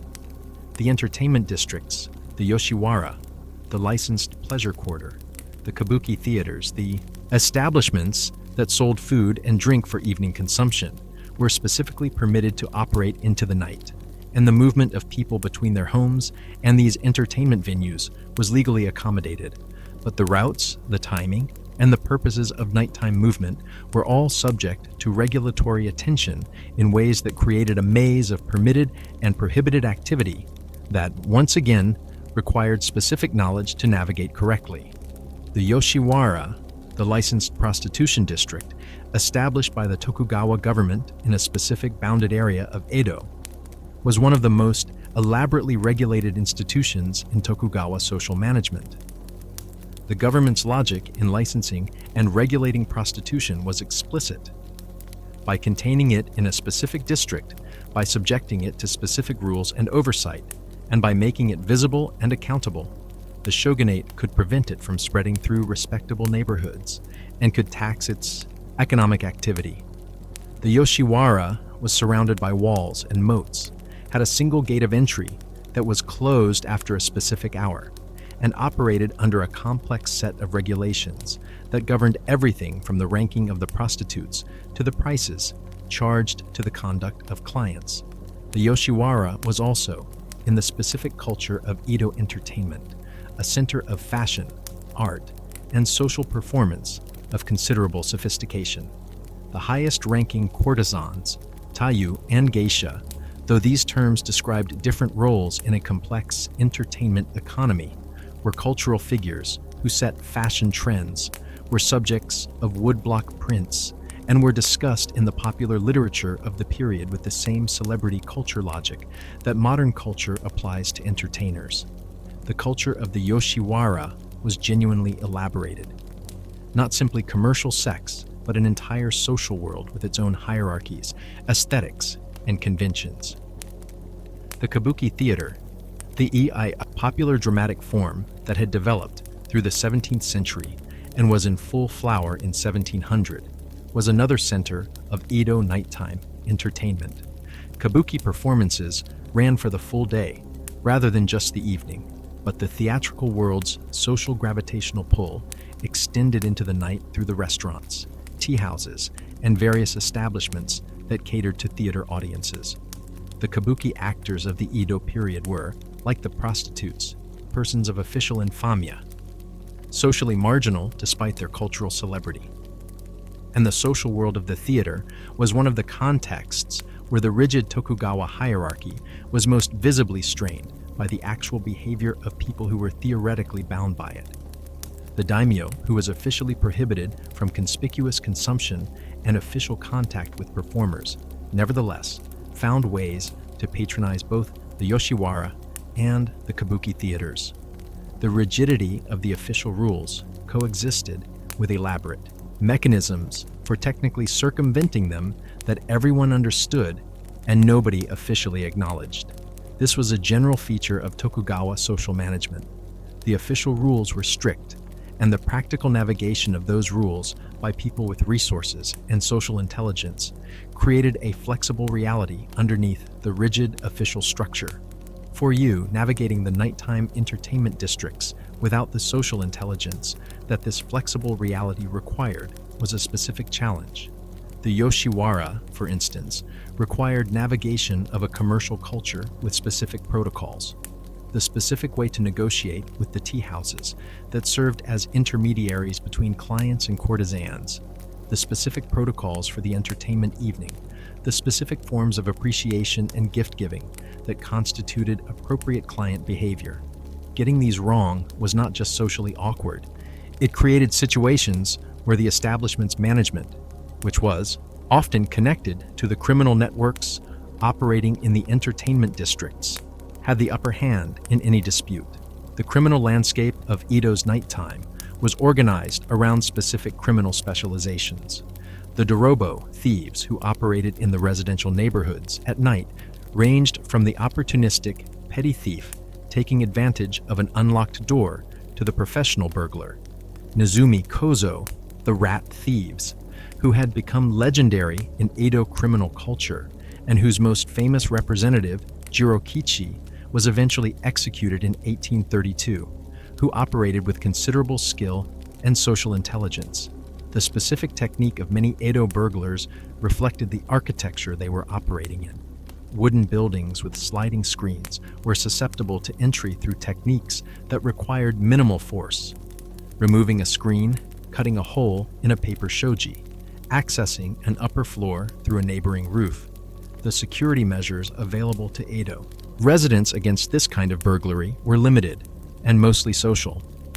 The neighborhood surveillance of the gonengumi, the awareness of suspicious activity by local residents, rather than architectural. A stranger to the neighborhood, moving through it at night without a clear purpose and without the recognized social identity of a local, was a suspicious presence that would be noticed and reported. The bakuto, the gambling operators, were another feature of the Edo nighttime landscape, operating the illegal gambling dens. Though gambling itself occupied a complicated legal space in Tokugawa, Japan, officially prohibited but extensively tolerated in specific contexts, that attracted players from across the social spectrum and that were connected to the more organized criminal activities of the period. A foreign or clearly non-local person attempting to participate in this underground economy without the social knowledge to navigate it was not going to be protected by any of the social or legal structures that nominally governed behavior. The specific danger of being out after the firewatch curfew, not an absolute prohibition but a significant regulatory risk, was the encounter with the patrol, the machi bugyos, city magistrates, police force, the yoriki, higher-ranking officers, and doshin, lower-ranking constables, patrolled the city, enforced the various regulations, and were empowered to stop and question anyone whose presence seemed irregular. A person stopped by a patrol and unable to account for themselves satisfactorily, unable to explain who they were, where they were going, who their household was, and what their documented social identity was taken into custody and referred to the magistrate's office for investigation. The magistrate's office, the Machi Bugyos, was the Tokugawa government's primary law enforcement institution in Edo, handling criminal matters, civil disputes, and the general administration of the city's legal life. Edo was divided between two bugyo who alternated monthly, the north and south magistrates, each with their own yard houses, where suspected criminals were held pending investigation and adjudication. Japanese criminal procedure in the Edo period had some features that would be familiar to a modern person, and some that would not. The principle that confession was the gold standard of criminal evidence, more reliable and more necessary than circumstantial evidence alone, was one of the features that would not be entirely familiar in its implications. The requirement for confession meant that investigation frequently involved interrogation techniques designed to produce confession, which in Edo criminal procedure included forms of physical coercion that were more direct than modern criminal procedure allows. The term used in Edo legal documents for these techniques was strictness in questioning, a bureaucratic euphemism for a range of practices that, at their more extreme, involved physical restraint in uncomfortable positions, beatings, and what modern legal standards would classify as torture. These techniques were not uniformly applied. The class of the suspect affected the methods used, with samurai suspects being treated with more procedural care than commoners, and the specific charges affecting the urgency of the interrogation. But for a person of unknown status, unable to communicate effectively, with no social connections to advocate on their behalf, the procedural protections of Tokugawa criminal law would be of limited practical use. The punishment system of Tokugawa Japan was, like all pre-modern criminal justice systems, oriented toward deterrence through public spectacle.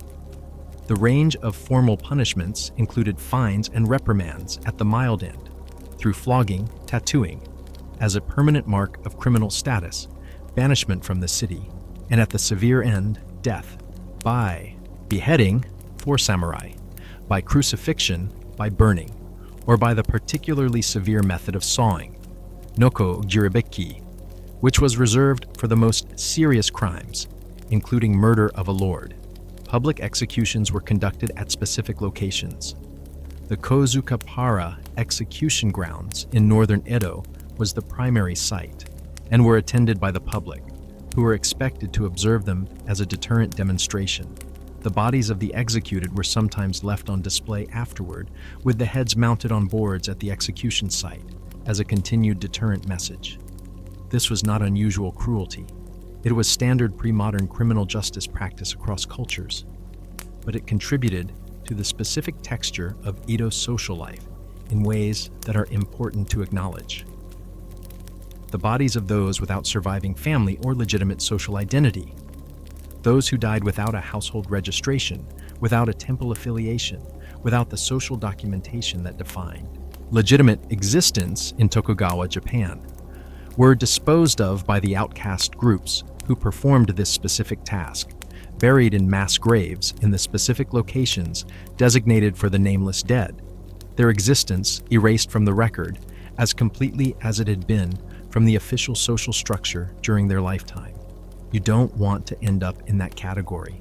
Getting through the night requires getting off the streets before you attract the patrol's attention, finding somewhere to sleep that doesn't require the social documentation you don't have, and managing the specific physical and gastrointestinal complaints of your day with whatever resources are available. The sleeping arrangement for someone without social connections in Edo was, realistically, a flophouse, kichin yado, the cheap lodgings that existed in the city's lower-cost districts for travelers, seasonal workers, and people in temporary social difficulty. These establishments provided a space on the floor, possibly a shared blanket, and no questions asked about documentation, in exchange for a small fee that was within reach of someone who had managed to earn any money at all during the day through odd work. The flophouse environment was its own microbial landscape, shared sleeping spaces, limited hygiene facilities, the concentrated population of people who were, by the nature of their situation, not the most healthy cross-section of Edo society. The specific infectious disease risks of the flophouse added to everything else you had accumulated through the day. But it was shelter, and shelter was what the night required.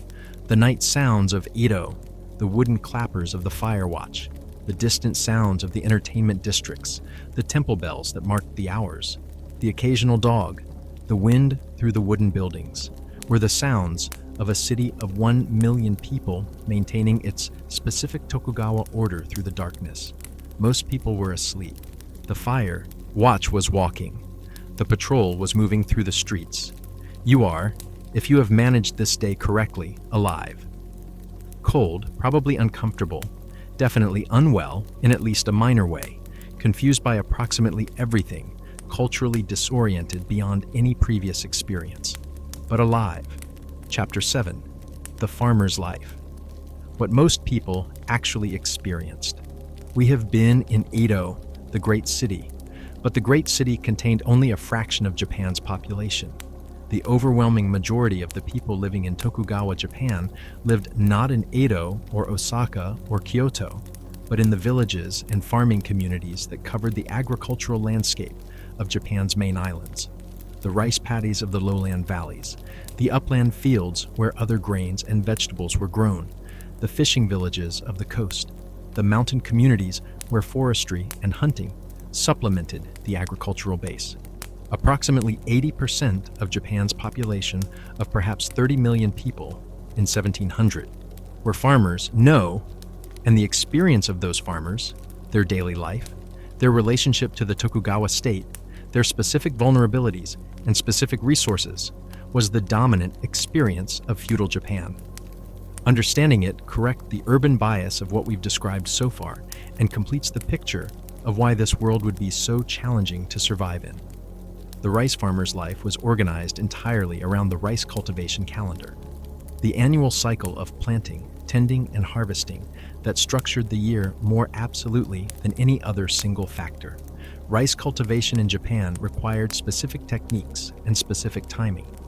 The transplanting of rice seedlings from nursery beds into the flooded paddies, the tambo, happened in spring, in a period of intensive communal labor that involved the entire village working in coordination.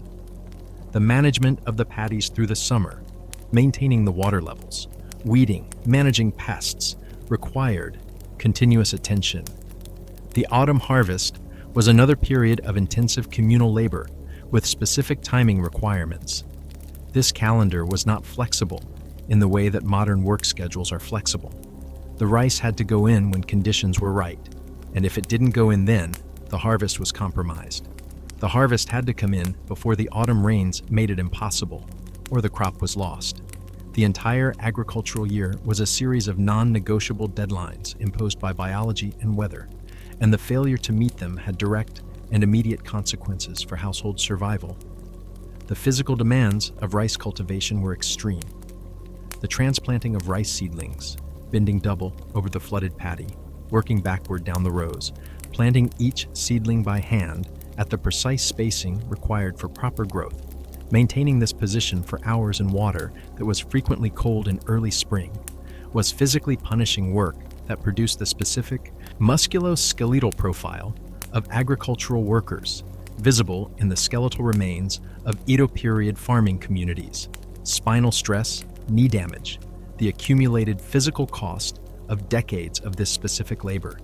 The taxation system that the Tokugawa government applied to the farming class was the specific mechanism through which the agricultural surplus that supported the entire samurai class was extracted, and it was a system of considerable severity. Land surveys, kenshi, measured the productivity of agricultural land, assessed in koku, units of rice, and taxation rates were set as a percentage of this assessed productivity. The specific rates varied by domain and by period, but taxation taking 40 to 60% of assessed production was not unusual, and in some domains and some periods it was higher.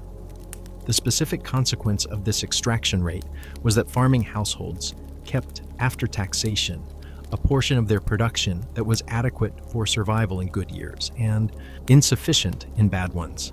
The buffer between adequate and dangerous was thin, and a poor harvest, caused by drought, flood, typhoon, pest damage, or the early frost that destroyed the crop before it could be harvested, could push a household from adequate to insufficient in a single season. The famines that struck Japan during the Edo period were genuine catastrophes that killed substantial numbers of people.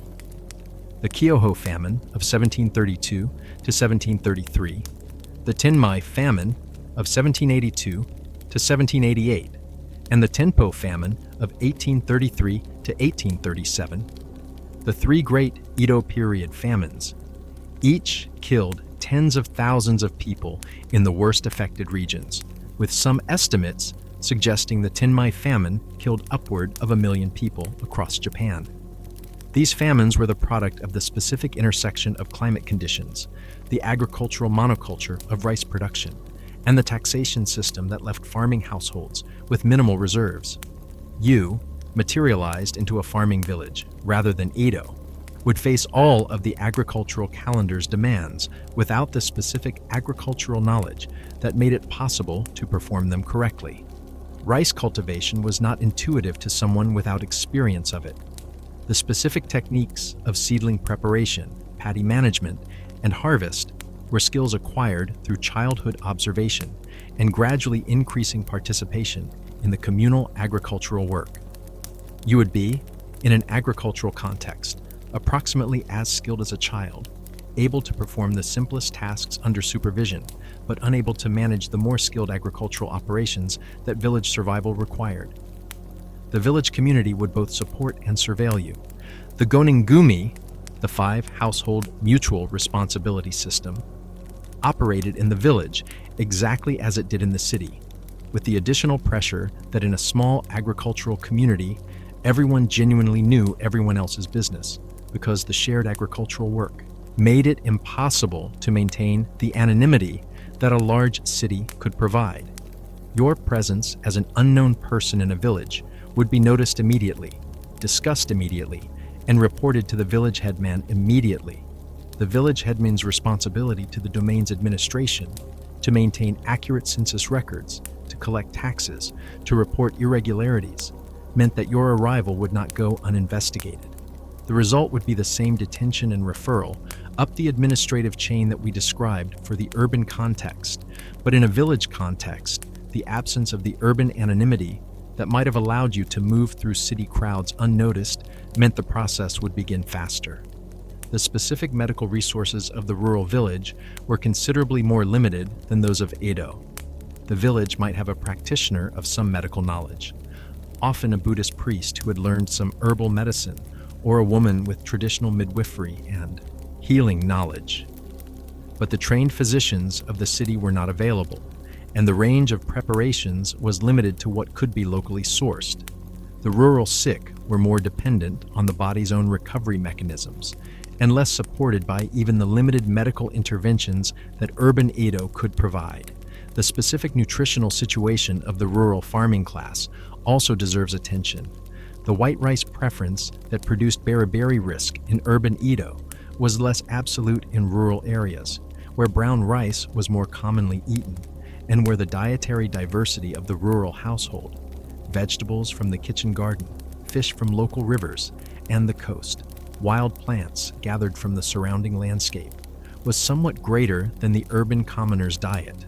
But the taxation that extracted so much of the agricultural production meant that the farming household's own diet was often primarily the foods that were not valuable enough to be taxed or traded: the millet, the barley, the sweet potato, the vegetables, rather than the rice that the household had grown, and that the lord's taxation had taken.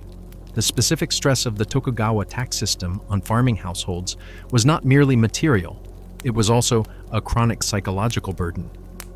The awareness that a bad harvest meant not just hunger, but the impossibility of meeting the tax obligation, with consequences ranging from debt and the loss of land to the extreme measures that desperate households sometimes took: abandoning land, infanticide to reduce household size, leaving the village to seek work elsewhere in violation of the restrictions on peasant movement. The practice of mabiki, literally thinning out, the term used for infanticide, was a feature of Edo period rural life that reflects the specific pressure of this material situation. When a household's resources were genuinely insufficient to support additional children, the killing of newborns, particularly female infants, who were considered economically less valuable than male children in an agricultural context, was practiced with a frequency that makes it visible in the demographic records. This was not casual cruelty. It was the product of genuine desperation in a system that provided no other mechanism for managing household size in relation to household resources. The rural landscape itself presented physical hazards beyond the agricultural. The forests and mountains that surrounded most Japanese farming communities were genuinely wild in ways that the Edo city streets were not. Home to bears, boar, wolves, venomous snakes. Japan has several species of pit viper, including the habu of the southern islands and the mamushi of the main islands, both of which can cause serious or fatal envenomation, and the various other non-human inhabitants of the Japanese natural landscape that had not yet been displaced by the full force of human agricultural development. Forest work, churwalf, gathering wood, collecting mountain vegetables and mushrooms, hunting, required specific knowledge of the specific hazards of the specific landscape, and the person without that knowledge was at greater risk of the specific accidents and encounters that the forest presented. The mamushi viper, which is small and cryptically patterned in ways that make it easy to step on accidentally, was a genuine rural hazard, and the treatment available for envenomation was the range of traditional remedies that addressed symptoms while the venom worked its way through the body, without antivenin, without the supportive care of a modern emergency room, with an outcome that depended heavily on the amount of venom injected and the specific physiology of the victim. Chapter 8. What Feudal Japan Got. Extraordinary right. The things worth surviving for. We have cataloged the hazards with the thoroughness that honesty requires. Now let's be equally honest about what feudal Japan achieved, because the world we've been describing was not simply a gauntlet of dangers with no compensating qualities. It was a civilization of genuine and, in some respects, profound achievement, and the specific things it got right illuminate something important about what human culture can accomplish under conditions very different from the ones that modern life has normalized. The aesthetics. Let's start with the aesthetics, because they were not incidental to Japanese culture, but central to it in ways that had no real equivalent in any other civilization of the period. The Japanese aesthetic philosophy of wabi-sabi, the appreciation of beauty that is incomplete, impermanent, and imperfect, was not merely an artistic preference, but a philosophical orientation that permeated the material culture of the Edo period at every social level. The cracked tea bowl that was repaired with gold lacquer, kintsugi, rather than discarded or repaired invisibly. The repair made visible and celebrated as part of the object's history was an expression of this philosophy with specific material form. The garden that incorporated asymmetry and incompleteness as deliberate aesthetic choices, the poetry that communicated its depth through what it left unsaid as much as what it said, the architecture that found its beauty in the relationship between space and material rather than in ornamental elaboration. All of these were expressions of a coherent aesthetic philosophy that was both intellectually sophisticated and practically realized. This aesthetic philosophy had practical implications for daily life at every social level. The care with which ordinary objects were made, the wooden sack cups, the ceramic bowls, the lacquered chopsticks, the cotton cloth of everyday clothing, reflected an extension of aesthetic seriousness to the material of daily life that produced objects that were, even at modest price points, genuinely beautiful. The Edo period craft.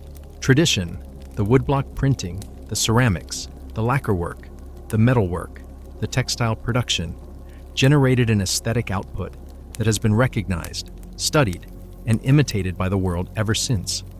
The woodblock prints that are now known internationally as ukiyo-e, pictures of the floating world, were not elite art objects, but commercial popular culture in their original context. Mass-produced images sold cheaply in the Edo market to buyers across the social spectrum, depicting the celebrities of the entertainment world, the famous landscapes of Japan, the scenes of daily life in the city, and the famous stories of Japanese history and legend. The artists, Hiroshige, Hokusai, Utamaro, Shiraku, were commercial artists working within the constraints of the popular market and producing, within those constraints, some of the most visually distinctive and aesthetically accomplished work in the history of printmaking.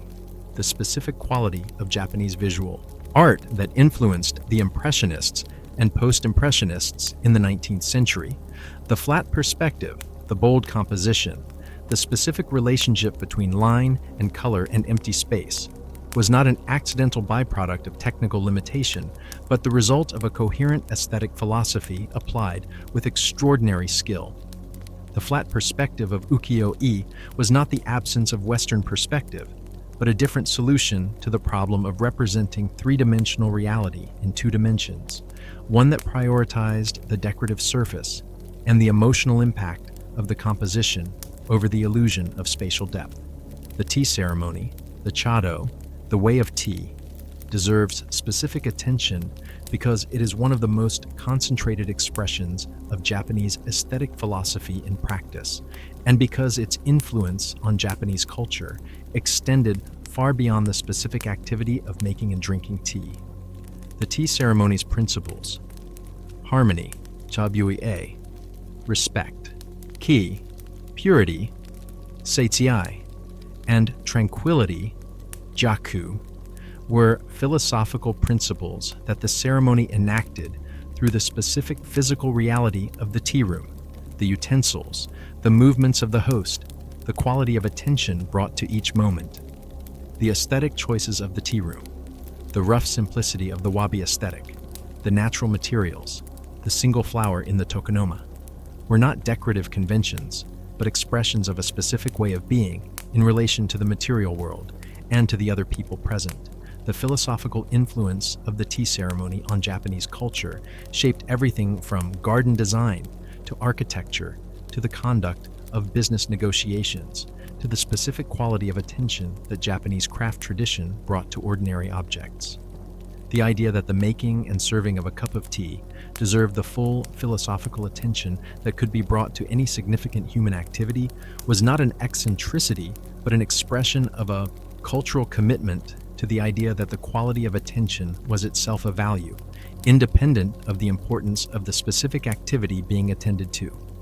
Zen Buddhism, which provided the philosophical framework for much of Japanese traditional culture, including the tea ceremony, the martial arts, the garden tradition, and various forms of art and craft, was a genuinely sophisticated philosophical and psychological tradition that had been developing in Japan since the 12th century.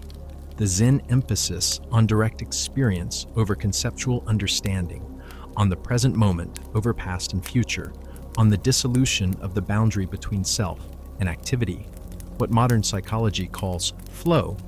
These were psychological insights that have been confirmed and elaborated by modern research in ways that their originators could not have anticipated.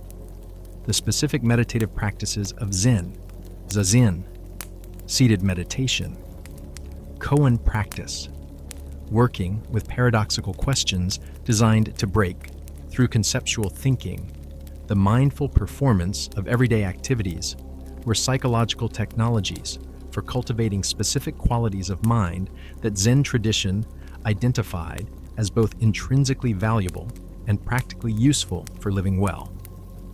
The samurai who practiced Zen meditation was not engaging in an unrelated side activity to his martial training. He was developing the specific quality of present moment awareness and freedom from reactive emotion that the philosophy of Bushido identified as essential for the warrior's proper functioning. The social cohesion of Edo Japan, the specifically Japanese emphasis on group harmony, on the subordination of individual interest to collective welfare, on the maintenance of relationships through careful attention to others' needs and feelings, was not simply an imposed external constraint, but a genuinely developed social technology for managing the specific challenge of high-density living. 1 million people in Edo, organized in the 5 household groups that created collective accountability, developing the specific social practices of consideration and indirect communication that minimized interpersonal conflict in confined shared spaces. This was a solution to a genuine social engineering problem that worked, imperfectly but substantially, for the specific conditions it was designed for.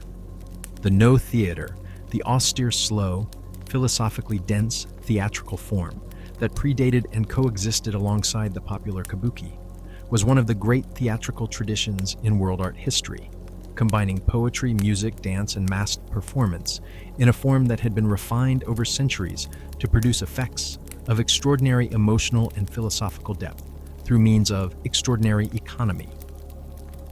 The no mask, carved with the specific ambiguity that allowed it to appear to change expression depending on the angle of the performer's head, the lighting, and the psychological state of the audience, was a technical and artistic achievement of the highest order. The specific philosophy of Yugen, the profound, mysterious sense of the beauty of the universe that no theater aimed to evoke, was a concept with no precise Western equivalent, pointing to an aesthetic experience that Japanese culture had identified and cultivated that other traditions had not systematically addressed. The martial arts tradition, the specific systems of combat training that the samurai class developed, and that eventually spread beyond the samurai class to other segments of Japanese society, was not simply military training, but a physical and philosophical discipline that used the specific demands of combat training as a vehicle for psychological and character development. The concept of michi, the way or path, present in the names of all the major martial arts, judo, kendo, aikido, judo, implied that the practice was not the acquisition of fighting techniques, but the cultivation of a specific quality of character through through the dedicated, patient, disciplined practice of a demanding physical activity. The insight that rigorous physical training in a structured tradition could be a vehicle for psychological development was not unique to Japan. Similar traditions exist in various cultures, but the systematic elaboration of this insight in the Japanese martial arts tradition was unusually thorough.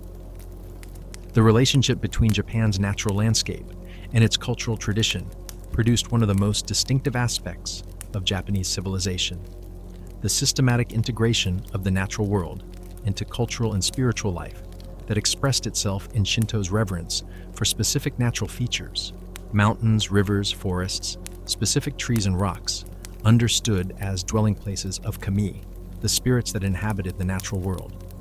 In the garden tradition's recreation of natural landscapes in miniature, in the haiku tradition's precision of attention to specific natural moments, and in the broader cultural attitude that placed human life in a relationship of participation rather than domination with the natural world.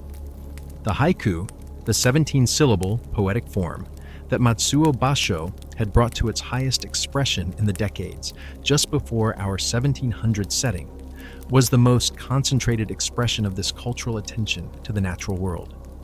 Basho's most famous haiku: an ancient pond, a frog jumps in, sound of water, communicated in 17 syllables, a specific moment of experience with a precision and resonance that made it one of the most widely known short poems in the history of literature. The haiku tradition's insistence on direct sensory experience, on the specific rather than the general, on the moment rather than the concept, was a poetic philosophy with profound connections to the Zen psychological tradition, and with implications for how human beings could attend to their experience in ways that transcended the specific poetic form. These achievements, the aesthetic philosophy, the philosophical traditions, the social cohesion, the natural world integration, the craft culture, were not compensations for the dangers and hardships we've described. They were expressions of the same culture that produced those dangers and hardships. The beauty and the severity came from the same source: a civilization of extraordinary internal coherence that had organized every dimension of human experience: the material, the social, the philosophical, the aesthetic, the spiritual, into an integrated whole that made sense from within and produced both extraordinary achievements and extraordinary constraints.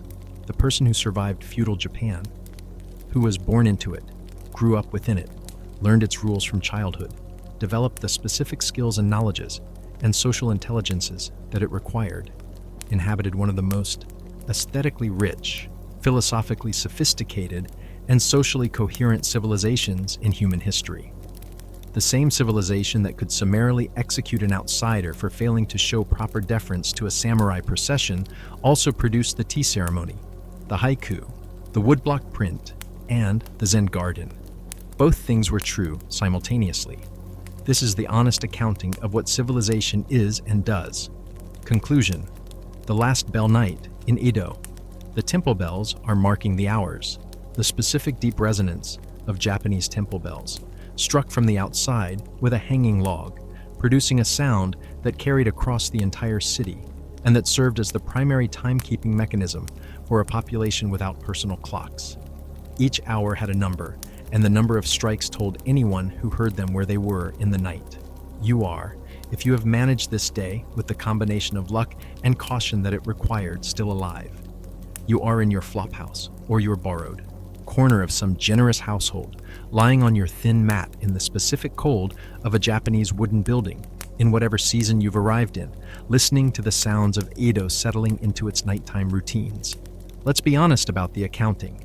You have navigated a social hierarchy that was organized, precisely and comprehensively, to make navigation without prior socialization as difficult as possible. You have eaten food that was delicious in its best expressions and microbiologically adventurous in its general range. You have drunk water that was better than you had reason to expect and worse than you were accustomed to. You have encountered samurai and survived the encounter through a combination of exaggerated deference and physical distance that communicated the right general message, even if the specific execution was imperfect. You have avoided the fire, the flood, the officials with their documentation questions, and the various criminal elements of the night.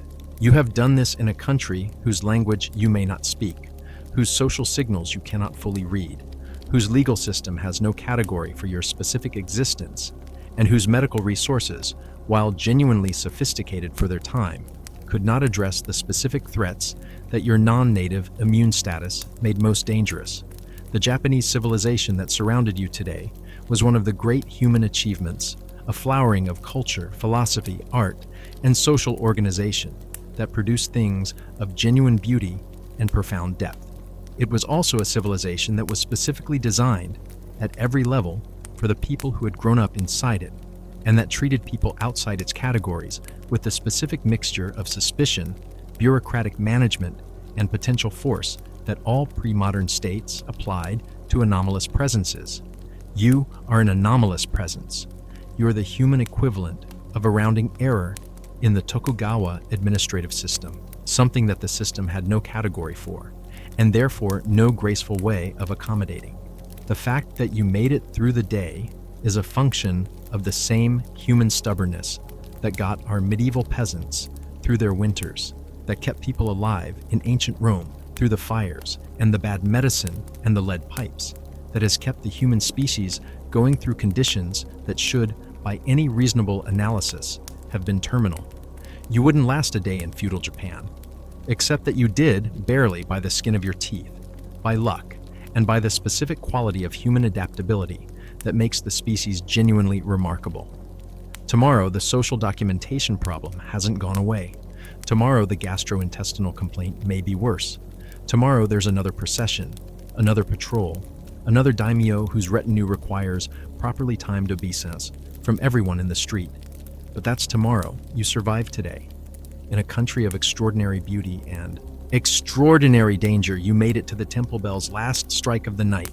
In feudal Japan, that counts for something.